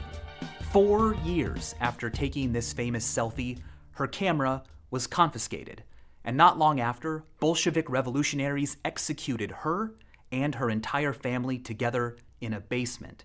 Conclusive evidence of her death in 1918 wasn't uncovered until 2007. Although her work was cut short, she pioneered the use of photography as a social behavior, as a way to communicate, not just commemorate. She has been called the Kardashian of her day, but despite her influence, she was more of a trendsetter for hairstyles than photography. She didn't usher in a worldwide shift in behavior where young people everywhere started taking selfies. Camera manufacturers didn't rush to make self-portraiture easier, and articles weren't written about how great or how scary it was that young people were taking pictures of themselves. Though the modern-day selfie still wasn't born, it continued to gestate and kick within the womb. One such kick was the use of sticks and poles to activate a camera's shutter. In 1925, newlyweds Arnold and Helen Hogg used a long pole to take this picture. In 1934, Helmer Larsen used a fallen tree branch to snap this selfie with his wife Nami in Sweden. On Reddit, Chooch37 shared his grandfather using a selfie stick in the late 1940s. Here's one from 1957. And going back to 1920, here's Joseph Byron taking a handheld photograph with others. I mention this image because a second camera captured how it was taken, giving us an early depiction of what is now the recognizable human selfie pose. Now, what I think makes this image so significant is that it's another early taste of the selfie as we know it today. As Jens Ruschitz pointed out in exploring the selfie, if you Google self-portrait, you get a lot of self-portraits. There's only one image that shows someone making a self-portrait, Norman Rockwell's famous triple self-portrait. But if you Google selfie, a lot of what you get aren't selfies. They're pictures of people taking selfies. For the selfie as we know it today, the pose of taking one is just as, if not more salient, than the actual result. Blogs and articles containing outrage over people taking selfies in inappropriate places or when they should be behaving differently rarely complain about the actual images. They dislike the performance. In 2015, Joanne Paterna-Patena published a book of pictures of people taking selfies from which she had removed the environment, giving us what feel like selfie poses preserved in specimen jars. The idea that those taking photos can be a nuisance didn't begin with selfies. Far from it. There's a long tradition of photographers, especially tourists, raising eyebrows for being annoying, centering themselves over the location, and being predictably herd-like. For example, the Pisa pushers found in Italy. The modern-day selfie that was to come, however, makes a person look like a tourist everywhere they go. Not because everything suddenly became a landmark, but because people have always loved looking at themselves. And as cameras became smaller and easier to handle, it was inevitable that people would start snapping more self-portraits. Vivian Dorothy Meyer took really cool mirror selfies in the 1950s and 60s, but she kept them to herself. Her selfies were unknown and unpublished during her lifetime. A couple of years before her death, she failed to make payments on a storage unit she rented, and her works were auctioned off. 6 months after her death in 2009, a collector who had acquired them uploaded her images to Flickr, and they went viral, inspiring exhibitions, a documentary. A road in Paris was even named after her. The popularization of instant cameras in the 60s and 70s made taking selfies physically and mentally easier. You didn't need to know how to develop the film yourself or feel self-conscious turning in selfies to be developed. But instant cameras with mirrors on the front didn't come around until decades later. Selfies still hadn't reached a tipping point. In 1969, Michael Collins took the first reverse selfie, a photograph that contains everyone but yourself. Neil Armstrong and Buzz Aldrin are in this lander right here, and every human, living or dead at that time, is on this ball of rock. Only Collins himself, behind the lens, is absent. In 1983, Hiroshi Ueda submitted a patent for a telescopic extender for supporting a compact camera, an early selfie stick. And 2 years prior, Lester Wisbrod started what was to become a personal tradition, using his new autofocusing compact camera to snap selfies with famous people. Wisbrod was the pioneer of the celebrity selfie. Still though, no one was using the word selfie. Selfies hadn't become a thing yet. But then, something happened in Japan. In 1995, 19-year-old Toshikawa Hiromi, known as HiroMix, was nominated for the New Cosmos of Photography Award by world-renowned photographer Nobuyoshi Araki. She submitted a portfolio of snapshots she'd taken of her daily life, and she won the grand prize.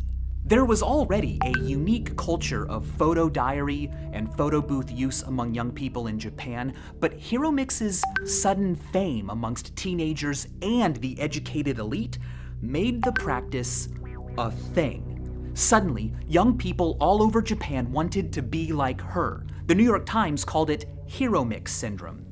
Increased demand for cameras that made self-portraiture and proto-Instagramming easier led camera manufacturers to speed up the release of features that served immediate, frequent photography. HiroMix took a lot of photos, tens of thousands, and her work generated polarized reactions. Some critics adored her, while others found it all baffling. Now, by the time selfies were called selfies, the same debate was started again. But it was about the behavior HiroMix had brought into focus more than a decade before. It's hard to say who took the first selfie, but in my opinion, HiroMix took the first selfie. Her work hastened and christened the arrival of the fourth wave selfie, the selfie as we know it today. Now, if it hadn't been her, it would have been someone else. People love looking at themselves, and it was becoming easier and easier to do so. But HiroMix popularized taking pictures of yourself as a social sharing activity, more akin to speaking than remembering, less a memory than a message. Nowhere is this more clear than in the story of the first camera phone picture. On June 11, 1997, while his wife was in labor, Philippe Kahn jury-rigged together a makeshift system involving his StarTAC flip phone, a Casio QV, and a Toshiba laptop. When his daughter was born, he took a photo with the camera and used the laptop and phone connection to immediately email the image to more than 2,000 people. Social media is strongly associated with the fourth wave selfie, but as we've seen, it wasn't its origin. Instead, social media was simply a mouth that showed up later and demanded to be fed them. Online, we have no bodies. We can't just walk in and be seen. We have to upload images of our bodies for them to be there. Selfies are an easy solution because they don't require other people's help. But on top of that, there's a sense in which a photo of yourself taken by someone else is that person's point of view. It's their story. But a selfie? Well, a selfie's point of view doesn't belong to another person. When I look at a selfie of you, I'm not a third observer looking at you through someone else's eyes. It's just me looking at you. Selfies allow us to be online firsthand, not secondhand. In the same way that brown bears who migrated to the cold lands of the north evolved pale guard hairs and became polar bears, as humans migrated into the cold lands of the screen, they evolved selfies. By 2006, everyone knew that something was happening. The New York Times published an article that year about how young people were suddenly taking a lot of photos of themselves. Was it weird? What did it mean? Not once in the article is the word selfie used. But it could have been, because sometime between 1995 and 2006, the word selfie was born. Selfie with a Y had been a word since the 1600s. It meant self-centered or selfish. But selfie with an IE is new. The earliest recorded usage of it is from a September 13th, 2002 post on Dr. Carl's Self-Serve Science Forum. Australian Nathan Hope uploaded an image he took of how busted up his lip had gotten, and he wrote, "Sorry about the focus, it was a selfie." Hope has been hailed as the inventor of the word selfie, but says himself that he probably heard it somewhere else first, which is likely. The word selfie is a hypocorism, a pet name, an affectionate, familiar, cuter version of an existing word. Australians are famous for doing this. Barbecue, Barbie. Mosquito, Mozzie. Australian, Aussie. Self-portrait, selfie. They don't only use IE, they love O, S, and Z too. Australian English has given us probs, rando, totes, saws, preggers, and yes, even doggo. MySpace was an early incubator of thriving selfie colonies. But in 2004, when Facebook launched as a serious social media platform for people at elite universities, there was a brief feeling that selfies were falling out of favor. However, when the iPhone 4 debuted with a front-facing camera in 2010, the selfie was declared officially back. In 2013, usage of the word selfie had jumped 17,000% in the last year, and Oxford dictionaries declared it the word of the year. Everyone knew what a selfie was. We started calling things that existed before the word selfies as well. But that is an anachronym, a word used out of place, in time. Anacronyms can be words that have lingered around too long, like when we say we're dialing a number on a smartphone, even though actual turning dials are no longer involved. Or when we call this tinfoil, although it's actually the cheaper and more durable aluminum foil that superseded it. Anacronyms can also be words from today, like selfie, that barge back into the past, like calling these medieval church singers the first boy band. Nailing down the definition of a selfie in the modern sense is tricky, of course. Does a selfie need to be a photograph?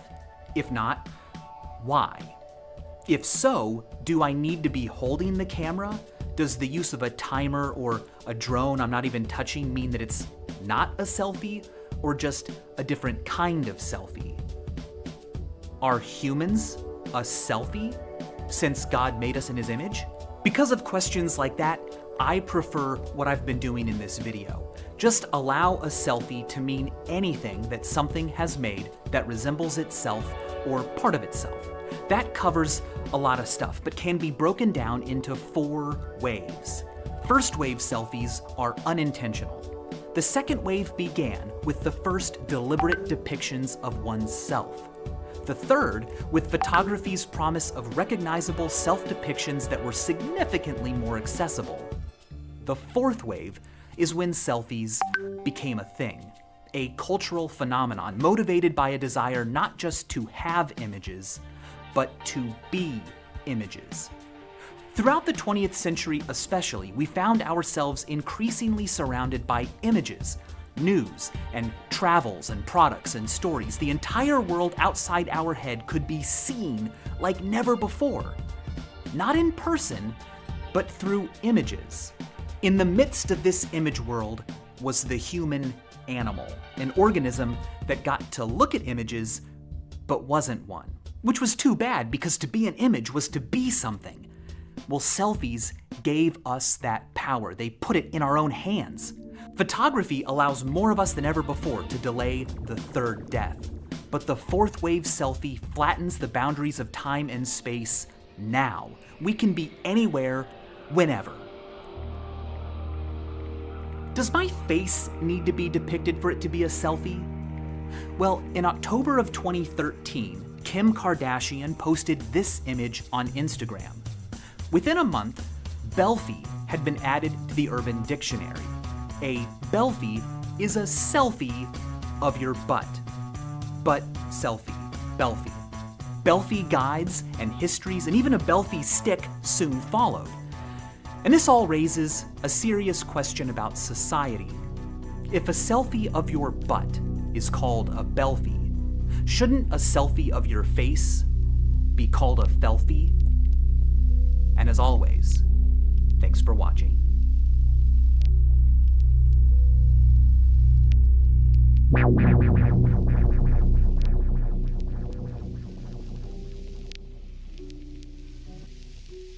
Let me show you something I've been working on. It is a star projector. It puts stars all over your bedroom. And who doesn't love that? Me. Because it's always just the same stars I could see if I went outside. That's why mine is different. It shows the night sky not from Earth, but as seen on TRAPPIST-1e, an exoplanet that was one of the first targets of the new Webb telescope, because it's very likely to be friendly to life. Whether or not anything lives there, we don't know yet. But what we do know is that it is the furthest known habitable exoplanet from which the naked human eye could still see our sun. You can turn on this projector and see us just as others might. Alien others. Problem is, the Curiosity Box is a limited edition thing, and the box this comes in already sold out. That's why it's important to join now. We are now taking pre-orders for our winter box, and for the holidays, it's 50% off. I won't spill too many beans, but the winter box contains something that will help you if you have no choice. Don't miss our best deal of the year. Get your first box for just $30. That's 50% off by using code BLACKFRIDAY. And don't forget that Mel Science is now part of our family. It's the perfect way to get your kids thinking and curious. Let me put my brain food into your gray matter mouth. Join today.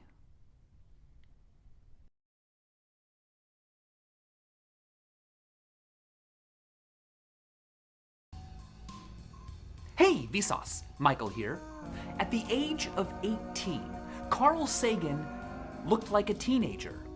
But it doesn't take long in an old high school yearbook to find teenagers who look surprisingly old. These people are all in their 20s, but so are these people. This is Elizabeth Taylor when she was just 17. And here are some high school students from the 70s. Did people used to look older? Brandon McCarthy asked on Twitter, and evidence poured in. People shared photos of their parents in their early 20s, their dad at 21, their mom at 18 or 19, their dad at 45. One user shared their husband at 27 and what his father looked like at 23. And there's pretty much an entire subculture around how old footballers looked decades ago. 24, 31, 33, 29, 27. It's not uncommon to think that there's something more grown up about the way people used to be. to look back and think that people seemed older at a younger age than they do now. Let's call it retrospective aging. It doesn't happen to everyone. People do not and never have aged similarly, and there's even the opposite observation that kids these days grow up too fast. But it's a popular question and subject of numerous memes. So, is it real? Or is it an illusion fueled by cherry-picked examples that feeds rosy nostalgia for a time when people were tough and didn't have it as easy as you kids have it now? Well, as it turns out, both. Humans today really are aging more slowly than their historic counterparts. Changes in lifestyle, nutrition, smoking habits, healthcare, early life conditions, and skincare, particularly the use of sunscreen, are a huge part of it. By comparing measures of metabolic, cardiovascular, inflammatory, kidney, liver, and lung function across time, researchers at Yale and USC have found that we are, in fact, staying younger for longer than we used to. So does that mean that 60 is the new 50? Almost. Their results suggest that between the early 90s and the late 2000s, 60 became the new 56. 40 became the new 37 and a half, and 20 became the new 19. Oh, also, during the last century, dentistry and orthodontics have played a huge cosmetic role in the kinds of faces we see in parts of the world. But, interestingly, when faces in magazines are measured from the 1930s to today, the only significant change has been that across all ethnicities, the media is now exposing us to larger lips. Also, retroactive aging can occur over short time spans. When I was a freshman, the seniors in my high school seemed so old to me. But by the time I was a senior myself, I looked in the mirror and at my peers and I was like, we're them now, but we don't seem as old as they did. What's going on isn't just about bodies. First of all, the seniors I looked at when I was a freshman truly were older than me at that time. They graduated and went away, and later, when I was a senior, I saw myself as I was. But in my mind's eye, I saw the earlier seniors as they appeared to me when I was younger. Retrospective aging seems to also be about perspective. Let's go back to this tweet. This is George Wendt playing Norm on the TV show Cheers. Now, when Cheers premiered, Wendt was indeed 34, but I looked it up, and this image is actually from episode 24 of season 5 when Wendt was 38, so we're not comparing apples to apples here. However, this is an image of George Wendt at 34, and Ashley Fairbanks made some alterations and a good point. However, here's the rub. These alterations don't make Wendt look more like a 34-year-old. They make him look more like a 34-year-old today. Similarly, giving the Golden Girls modern-day hairstyles and makeup drops their apparent age a lot. Superficial styles and mannerisms can often make not just a big difference, but all the difference, which supports the hypothesis that retrospective aging is often an illusion. Modes of self-expression are always changing.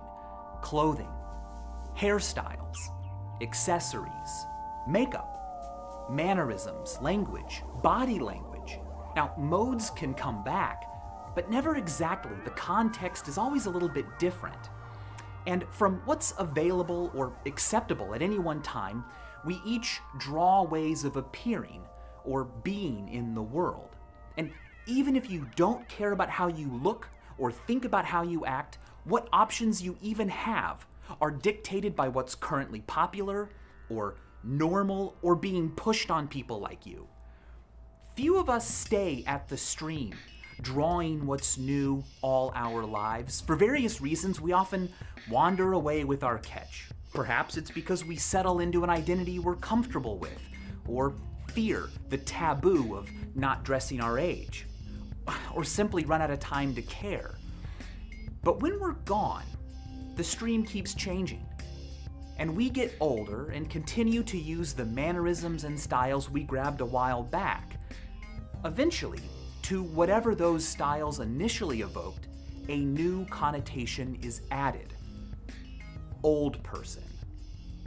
Not because the look or behavior is intrinsically for the elderly, but because those who use it, us, became old ourselves. If you want to look older, what do? Well, you can dress the way older people dress. And the thing is, that's often how they used to dress too. We think people looked older in the past because they look the way old people do today. Dale Irby, a gym teacher at Prestonwood Elementary School in Dallas, Texas, posed for his first yearbook photo in 1973. The following year, he accidentally wore the same outfit again. He says he was embarrassed at first, but his wife Kathy challenged him to do it again. So he did. And he never stopped. What he gave us is a great, exaggerated example of how what once connoted youth comes to be associated with old age. The people we keep seeing a style on get older and older themselves until we think of the style itself as being for old people. Retrospective aging, then, is double-pronged, both real and illusory. People in the past really did age faster than us because of differences in nutrition and lifestyle and medicine, but much, if not most, can be chalked up to the fact that we think people like this are dressed like old people. But that's an anachronism. They're dressed like old people from the future, the old people they would become. Has anyone ever dressed like a young person from the future? Well, it happened in 1941 at the reopening of the South Fork Bridge in Canada. A crowd came out to celebrate and photos were taken. In 2010, the photos were digitized and placed online. That's when this guy was noticed, a time-traveling hipster. Why a time traveler wouldn't bother to blend in, and why, with all of history to visit, he chose the reopening of a bridge in the 40s, no one knew. The photo was confirmed to be undoctored, and researchers put forward the idea that this man was not, in fact, a time traveler, that his shirt wasn't an ironic screen print, but simply bore the logo of the Montreal Maroons, a nearby hockey team at the time. They said his sunglasses and knit sweater were not unusual for the 40s, nor was his portable camera. The only thing that was unusual about him was how casual his attire was. And they're probably right. But this all raises the exciting possibility that someone out there right now, possibly even you, is unknowingly dressed like people in the future will, and your appearance in photos will someday freak them out. You know, it might be fun to start dressing even more casually or in some other odd way on the off chance that you happen to nail it, and years from now you are worshipped as a time traveler. Oh, that reminds me of today's sponsor. Hi, I'm Michael Stevens. Would you like to look like you're from the future? Well, every season, those who subscribe to Vsauce's Curiosity Box receive a box full of delicious brain food that we have made that very few people have. Yet. This year, our summer box contains our Moire illusion cards, a bunch of other things I won't spoil, and this, a Pythagorean cup. Supposedly invented by Pythagoras himself, it is widely considered the earliest known practical joke. It works just like a normal cup. Fill it up, carry it around, take a drink. Refreshing. But it punishes greed. If you pour yourself too much, the internal siphon will drain the entire contents. Greed is good, more like greed is wet. A portion of all proceeds from the Vsauce Curiosity Box go directly to Alzheimer's research. So this box isn't just good for your brain, it's good for everyone's brain. And we've got a special treat for you. While supplies last, if you subscribe to the Curiosity Box, you can choose a bundle of some of our favorite items from past boxes that we will throw in for free, just pay shipping. If you're not subscribed yet, I'm ready for you, with open arms and open neurons. Wow. Whoa! Who's that guy? Does he look like a Bill, a Mark, a Justin, or a Josh? Pause right now if you'd like to think about it. According to research from Millsaps College and Miami University, this is Mark. Or at least, this is what we think people named Mark look like. By asking people to make and rate digitally created faces, researchers were able to put together prototypical faces for a number of different names. This is apparently what we think a Josh looks like. A Bill, a Justin, a Dan, a Brian, a Tom, an Andy. The idea that names might conjure certain face shapes in our minds isn't that strange. For example, there's Wolfgang Kohler's famous finding that when asked which of these shapes is named Booba and which is named Kiki, people of all different ages and cultures and languages overwhelmingly assign Kiki to the spiky one and Booba to the blobby one. And sure enough, it certainly seems to work with names too. Which one of these men is Tim and which is Bob? Well, almost unanimously people feel like this is Tim and this is Bob. But are these men actually named Tim and Bob? Well, there's the rub. Just because we associate certain names, certain sounds, with certain shapes, doesn't mean we're right. There's no such thing as a biological name. If a person still goes by the same name they were given as a baby, long before anyone knew what they would look like as an adult, well, surely there won't be a connection. But as it turns out, there is. Believe it or not, in a multiple choice setting, people can guess a stranger's name just by looking at their face. More often than we would expect from luck alone. It's called the face name matching effect. Here's a stimulus from Zwebner's research. Do you think this man is named Jacob, Dan, Joseph, or Nathaniel? By just randomly picking a name, people should get this right 25% of the time. But Zwebner found that people picked the correct answer, Dan, nearly 40% of the time. What's going on? Can names actually cause us to grow to look a certain way? Well, apparently they can. It has been called a Dorian Gray effect. In Oscar Wilde's The Picture of Dorian Gray, a portrait of the protagonist ages and grotesquely reflects his evil deeds while he himself remains young and pure-looking. In a similar way, it seems that in some cases, our own appearance can come to reflect the name we were given. But I kind of think it's really more of a reverse Dorian Gray effect. I mean, in the book, Dorian's reality affects the appearance of his portrait, but the face name matching effect goes the other way. An inanimate sign, a name, influences our actual physical appearance. Well, anyway, it's not news that a person's name can lead others to have certain expectations of them and treat them accordingly. It's been found, for example, that multiracial faces given European names are rated as looking more European than the same faces are when presented with non-European names. The expectations a name carries with it may create a self-fulfilling prophecy, whereby as a person grows up, they're motivated to fulfill those expectations, carry themselves in ways people think someone with their name should, and even like, dislike, accentuate, hide, use, and avoid different parts of their face and body depending on whether or not those parts match their name. It's been found that faces and names that match are emotionally liked more than faces and names that don't.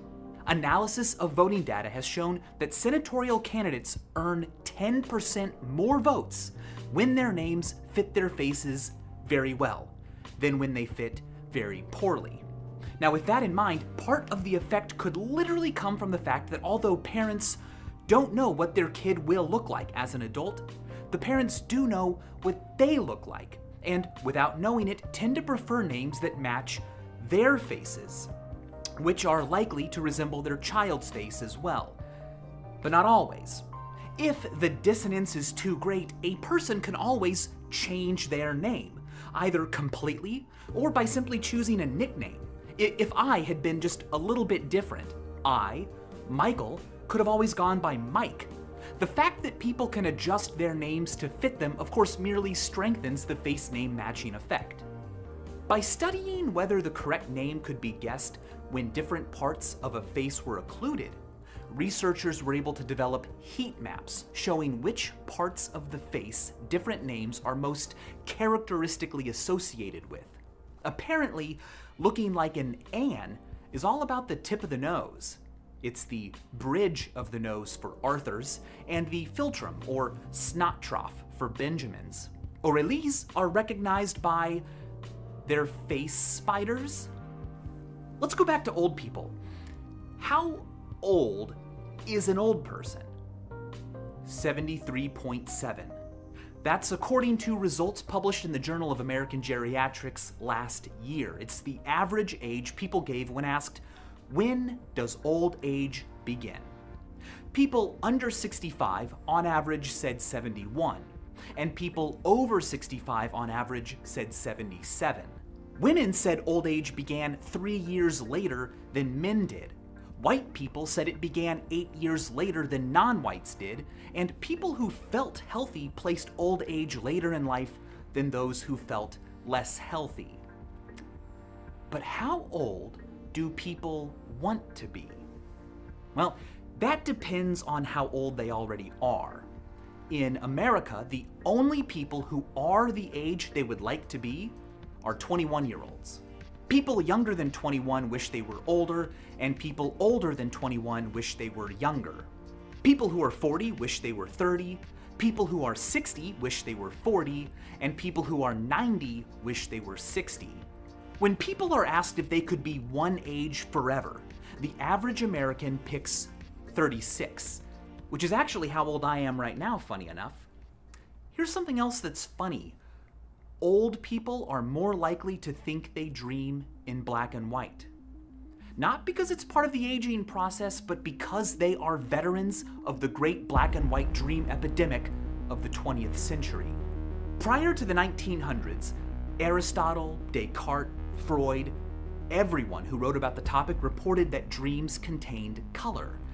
But as humanity moved into the 20th century, the number of people reporting color in their dreams dropped just as quickly as the popularity of new black and white movies and TV rose. By the 60s, as color TV and movies became more and more common, reports of colored dreams started going back up. And today, people who grew up with black and white TV continue to report more black and white dreams than those who didn't. And later studies across China found the same thing. The frequency of black and white dreaming correlated strongly with how common black and white TV was in a person's area. So, did black and white movies and TV literally change our dreams?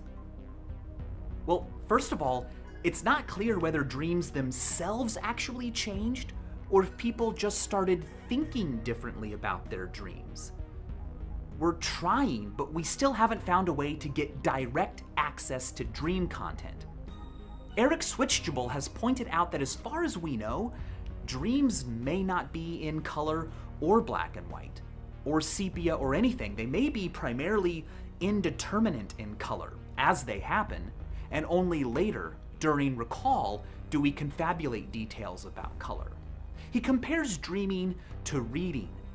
Is a novel in color or black and white? As you read a story, what do you see in your mind?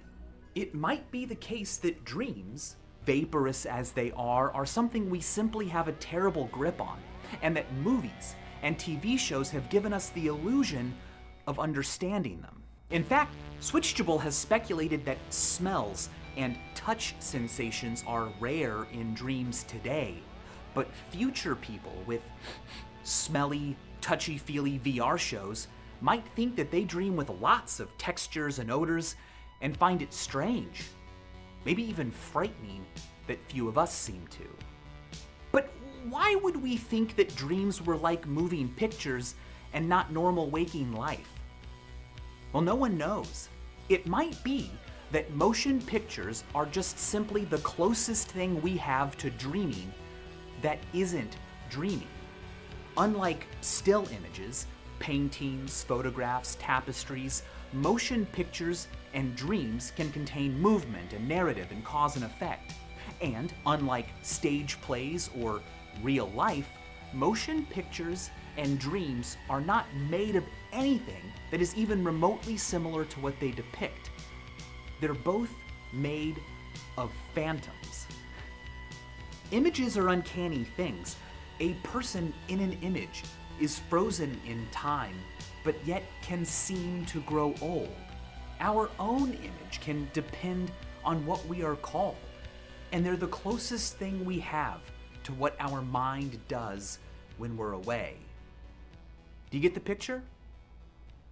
Or does the picture get you? And as always, thanks for watching.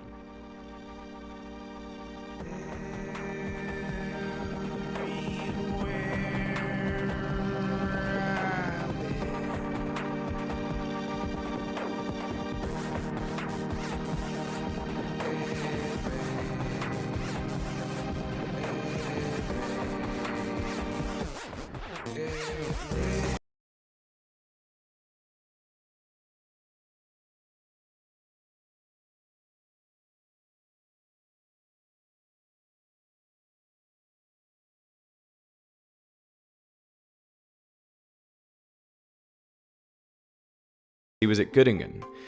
J. Robert Oppenheimer might be the most important physicist to have ever lived. He never won a Nobel Prize, but he changed the world more than most Nobel Prize winners. Under his leadership, the best physicists of the 20th century built the atomic bomb, forever changing the course of history. If there is another world war, this civilization may go under. He has affected every war waged and every peace settled since the end of World War II. He also created a way for humanity to destroy itself. Now I am become death, the destroyer of worlds. This video is about how to build an atomic bomb, the life of Oppenheimer, and why serious scientists were worried about the explosion setting fire to the atmosphere, ending all life on Earth.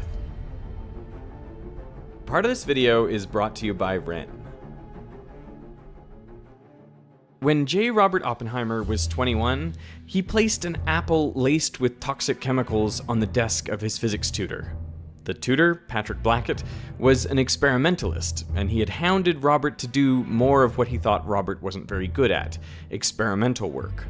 Oppenheimer had already been spending his days in a corner of J.J. Thomson's basement laboratory, attempting to make thin films of beryllium, which were used to study electrons. But Oppenheimer was clumsy and not good at this work. He was soon avoiding his duties in the lab, spending his time listening to lectures and reading physics journals. It was 1925, and the 21-year-old Oppenheimer was becoming fascinated by the new field of quantum mechanics. Despite being surrounded by brilliant physicists like Rutherford and Chadwick, Oppenheimer was deeply unhappy. He wrote, "I'm having a pretty bad time. The lab work is a terrible bore, and I'm so bad at it that it's impossible to feel that I'm learning anything." A friend walked in on him lying on the floor of his room, which he called a miserable hole, groaning and rolling from side to side in emotional anguish. It was in this state that Robert attempted to poison Blackett. The specifics are lost to history. There are conflicting reports if Oppenheimer used cyanide or something he found in the lab which would have just made Blackett sick. This story sounds unbelievable, but Oppenheimer himself confirmed it. Luckily, Blackett did not eat the apple, but the attempted poisoning became known to the Cambridge University authorities. Robert's parents were visiting their son from the US at the time, and Julius Oppenheimer successfully lobbied Cambridge not to press criminal charges. Due to his family's wealth, Robert wasn't even expelled from Cambridge, on the condition that he had periodic counseling sessions with a psychiatrist in London.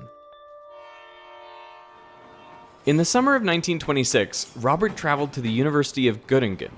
The chairman of the department was Max Born, who just 2 years earlier had coined the term quantum mechanics. Born was reportedly a thoughtful and gentle teacher, and had nurtured the work of Werner Heisenberg, Wolfgang Pauli, Enrico Fermi, and Eugene Wigner, basically the who's who of quantum mechanics. The class that Oppenheimer was in was also extraordinary, including luminaries like Paul Dirac and John von Neumann. Where the academic culture at Cambridge focused on experimental physics, Göttingen was all about theoretical physics, and under Max Born's mentorship, Oppenheimer thrived. His mental health improved, and he found a community of people who were as obsessed with physics as he was. On November 14th, 1926, Robert wrote to Frank, his younger brother, "You would like Göttingen. I find the work hard, thank God, and almost pleasant." Robert was thriving, and his talent was being recognized. Born later wrote, "He was a man of great talent, and he was conscious of his superiority in a way which was embarrassing and led to trouble." When Oppenheimer was 23, he graduated with his PhD in physics. He wrote his thesis in German on the quantum theory of continuous spectra. All in all, he published more than a dozen papers in the 2 years he was at Göttingen. Many of them expanded upon the work of Werner Heisenberg, who was just 3 years older than Oppenheimer. The two eventually met in 1927, the same year Heisenberg published his groundbreaking paper on the quantum uncertainty principle. By all accounts, the pair got along well. There was no way to know that just 15 years later, they would be deadly rivals, attempting to build the first nuclear bomb, Oppenheimer for the USA and Heisenberg for Nazi Germany. At the time, it was thought that getting significant amounts of energy out of radioactive atoms was impossible. Ever since the discovery of radioactivity by Henri Becquerel, Marie and Pierre Curie in the late 1890s, it was known that radioactivity was a passive process. Unstable atoms would just decay at random, unpredictable times. And surely there was no way to control that. In 1933, Ernest Rutherford, Oppenheimer's old boss from Cambridge, wrote that anyone who expects a source of power from the transformations of these atoms is talking moonshine. That same year, Albert Einstein said that there is not the slightest indication that nuclear energy will ever be obtainable. It would mean that the atom would have to be shattered at will. So, how would you break an atomic nucleus? Well, you could take a proton and accelerate it through a large electric field and then smash it into a nucleus. This is exactly what John Cockcroft and Ernest Walton did in 1932. They accelerated protons into lithium nuclei, breaking them apart. The pair would later win a Nobel Prize for this work. But a proton is positively charged, so it's repelled by all nuclei, which are also positively charged. So to give them a hope of overcoming this barrier, Cockcroft and Walton had to use 250,000 volts to accelerate the protons. Even then, only about 1 in a billion protons actually hit and split a lithium nucleus. So this would not be an effective way to get energy. But there is another way. In 1932, the neutron was discovered, this subatomic particle that's about 0.1% heavier than a proton, and it has no electric charge. So a neutron would not be repelled from a nucleus. And in 1933, Leo Szilard was thinking about how you could use neutrons to split nuclei. It suddenly occurred to me that if we could find an element which is split by neutrons, and which would emit 2 neutrons when it absorbed 1 neutron, such an element, if assembled in sufficiently large mass, could sustain a nuclear chain reaction.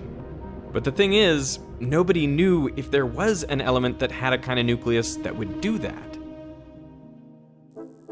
On the 29th of January 1939, Luis Alvarez, a promising young physicist, was getting a haircut while reading the San Francisco Chronicle.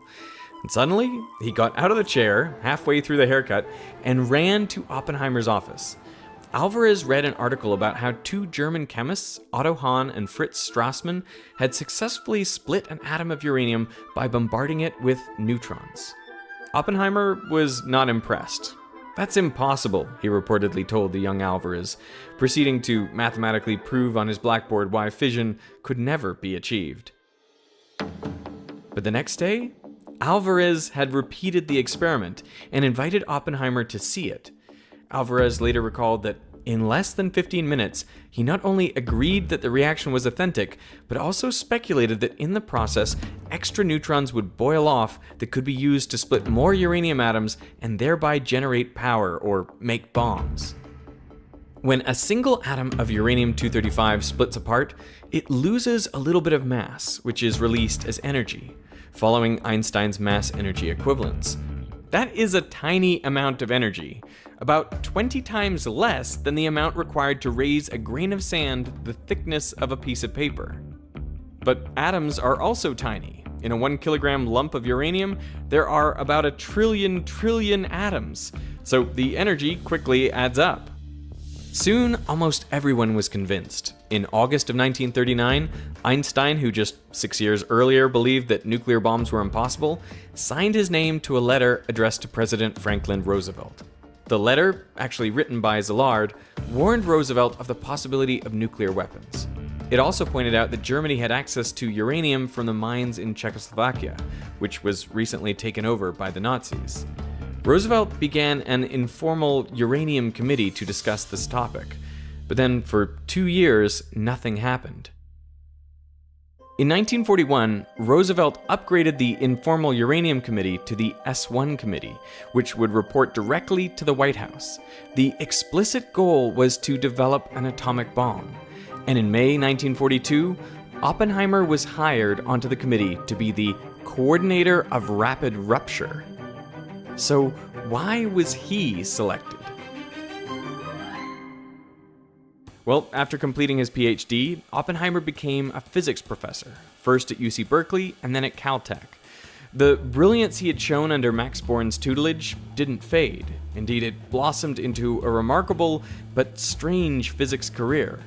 In the 15 years after finishing his PhD, Oppenheimer made important contributions to everything from nuclear physics to quantum field theory and even astrophysics. He had a number of Nobel Prize-winning ideas. One of his students, Willis Lamb, became a Nobel laureate, but Oppenheimer himself was nominated 3 times but never actually won the Nobel Prize. When asked why he thought that Oppenheimer never won the Nobel Prize, Murray Gell-Mann said that he didn't have Sitzfleisch, a German word that translates to sitting flesh, the ability to sit down in a chair for a long time and do the hard work. He never wrote a long paper or did a long calculation. He didn't have the patience for that. Wolfgang Pauli also said, his ideas are very good, but his calculations are always wrong. But Oppenheimer was amazing with people. He was a natural and charismatic leader. And this combination, his charisma and his ability to generate great ideas, would serve him well in the next phase of his life.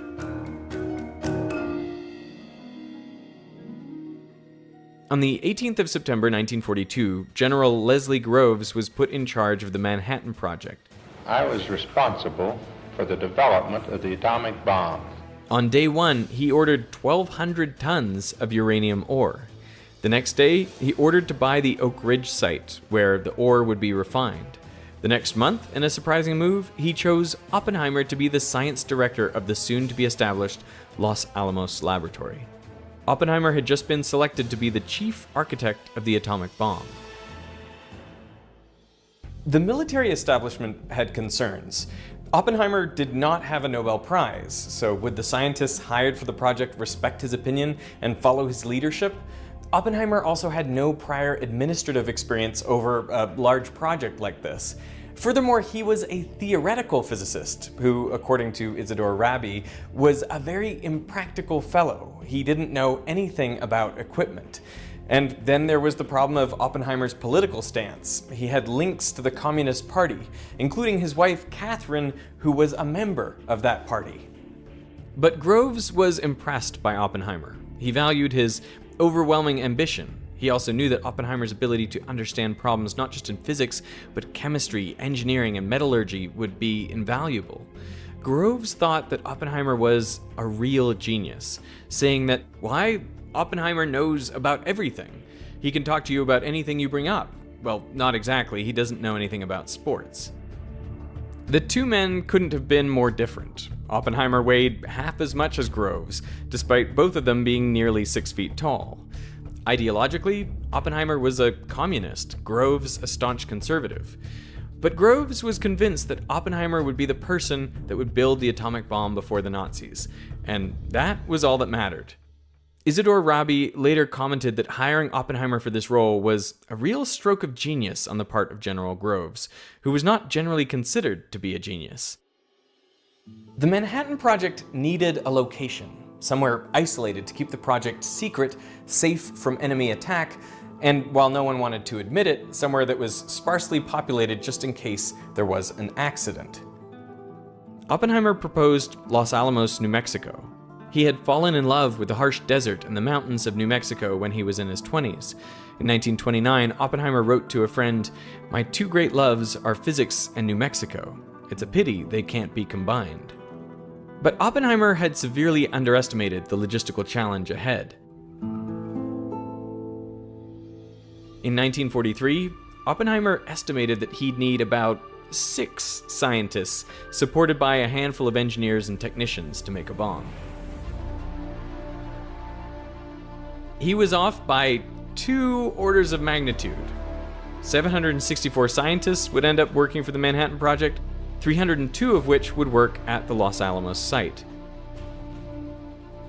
Over 600,000 people in total were involved with the making of the atomic bomb. By this point, making the atom bomb didn't seem impossible, it seemed likely.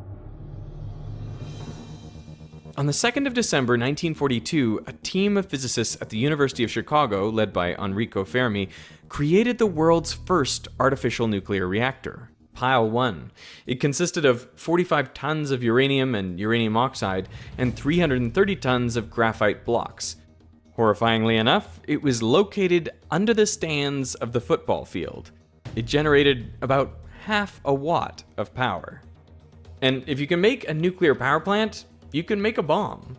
The only real difference between the two is how many neutrons hit the next atom, causing it to split and release more neutrons. If on average that number is 1, there will be a stable, self-sustaining chain reaction, but it won't grow. If it's less than 1, the reaction will die down. And if it's more than 1, the reaction will grow. This is known as the multiplication factor, K.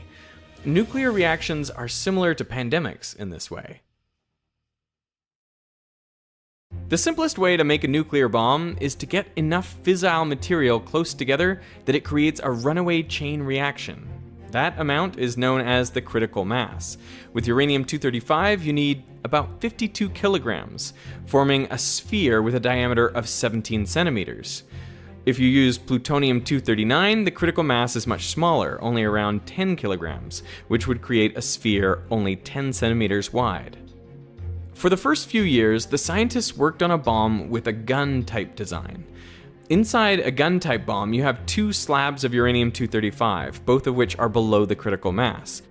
Then, using a conventional explosive like cordite, you rapidly fire one towards the other, so the combined mass is higher than the critical mass. When the uranium bullet is about 25 centimeters away, the nuclear chain reaction begins, resulting in an atomic explosion. Despite the simple design, it is not very efficient. Only a small percentage of the uranium undergoes fission, so the total yield of the bomb is much smaller. You also run into some unexpected problems, like how do you make sure the uranium slides smoothly through the barrel? Well, you use oil to lubricate the barrel. But all the synthetic oils the scientists tried would dry up. In the end, the only oil they could find that would work was the oil from sperm whales. Only about 0.7% of naturally occurring uranium is U-235, the fissile fuel for nuclear bombs. When U-235 absorbs a neutron, it briefly becomes U-236, and then it rips itself roughly in half and releases, on average,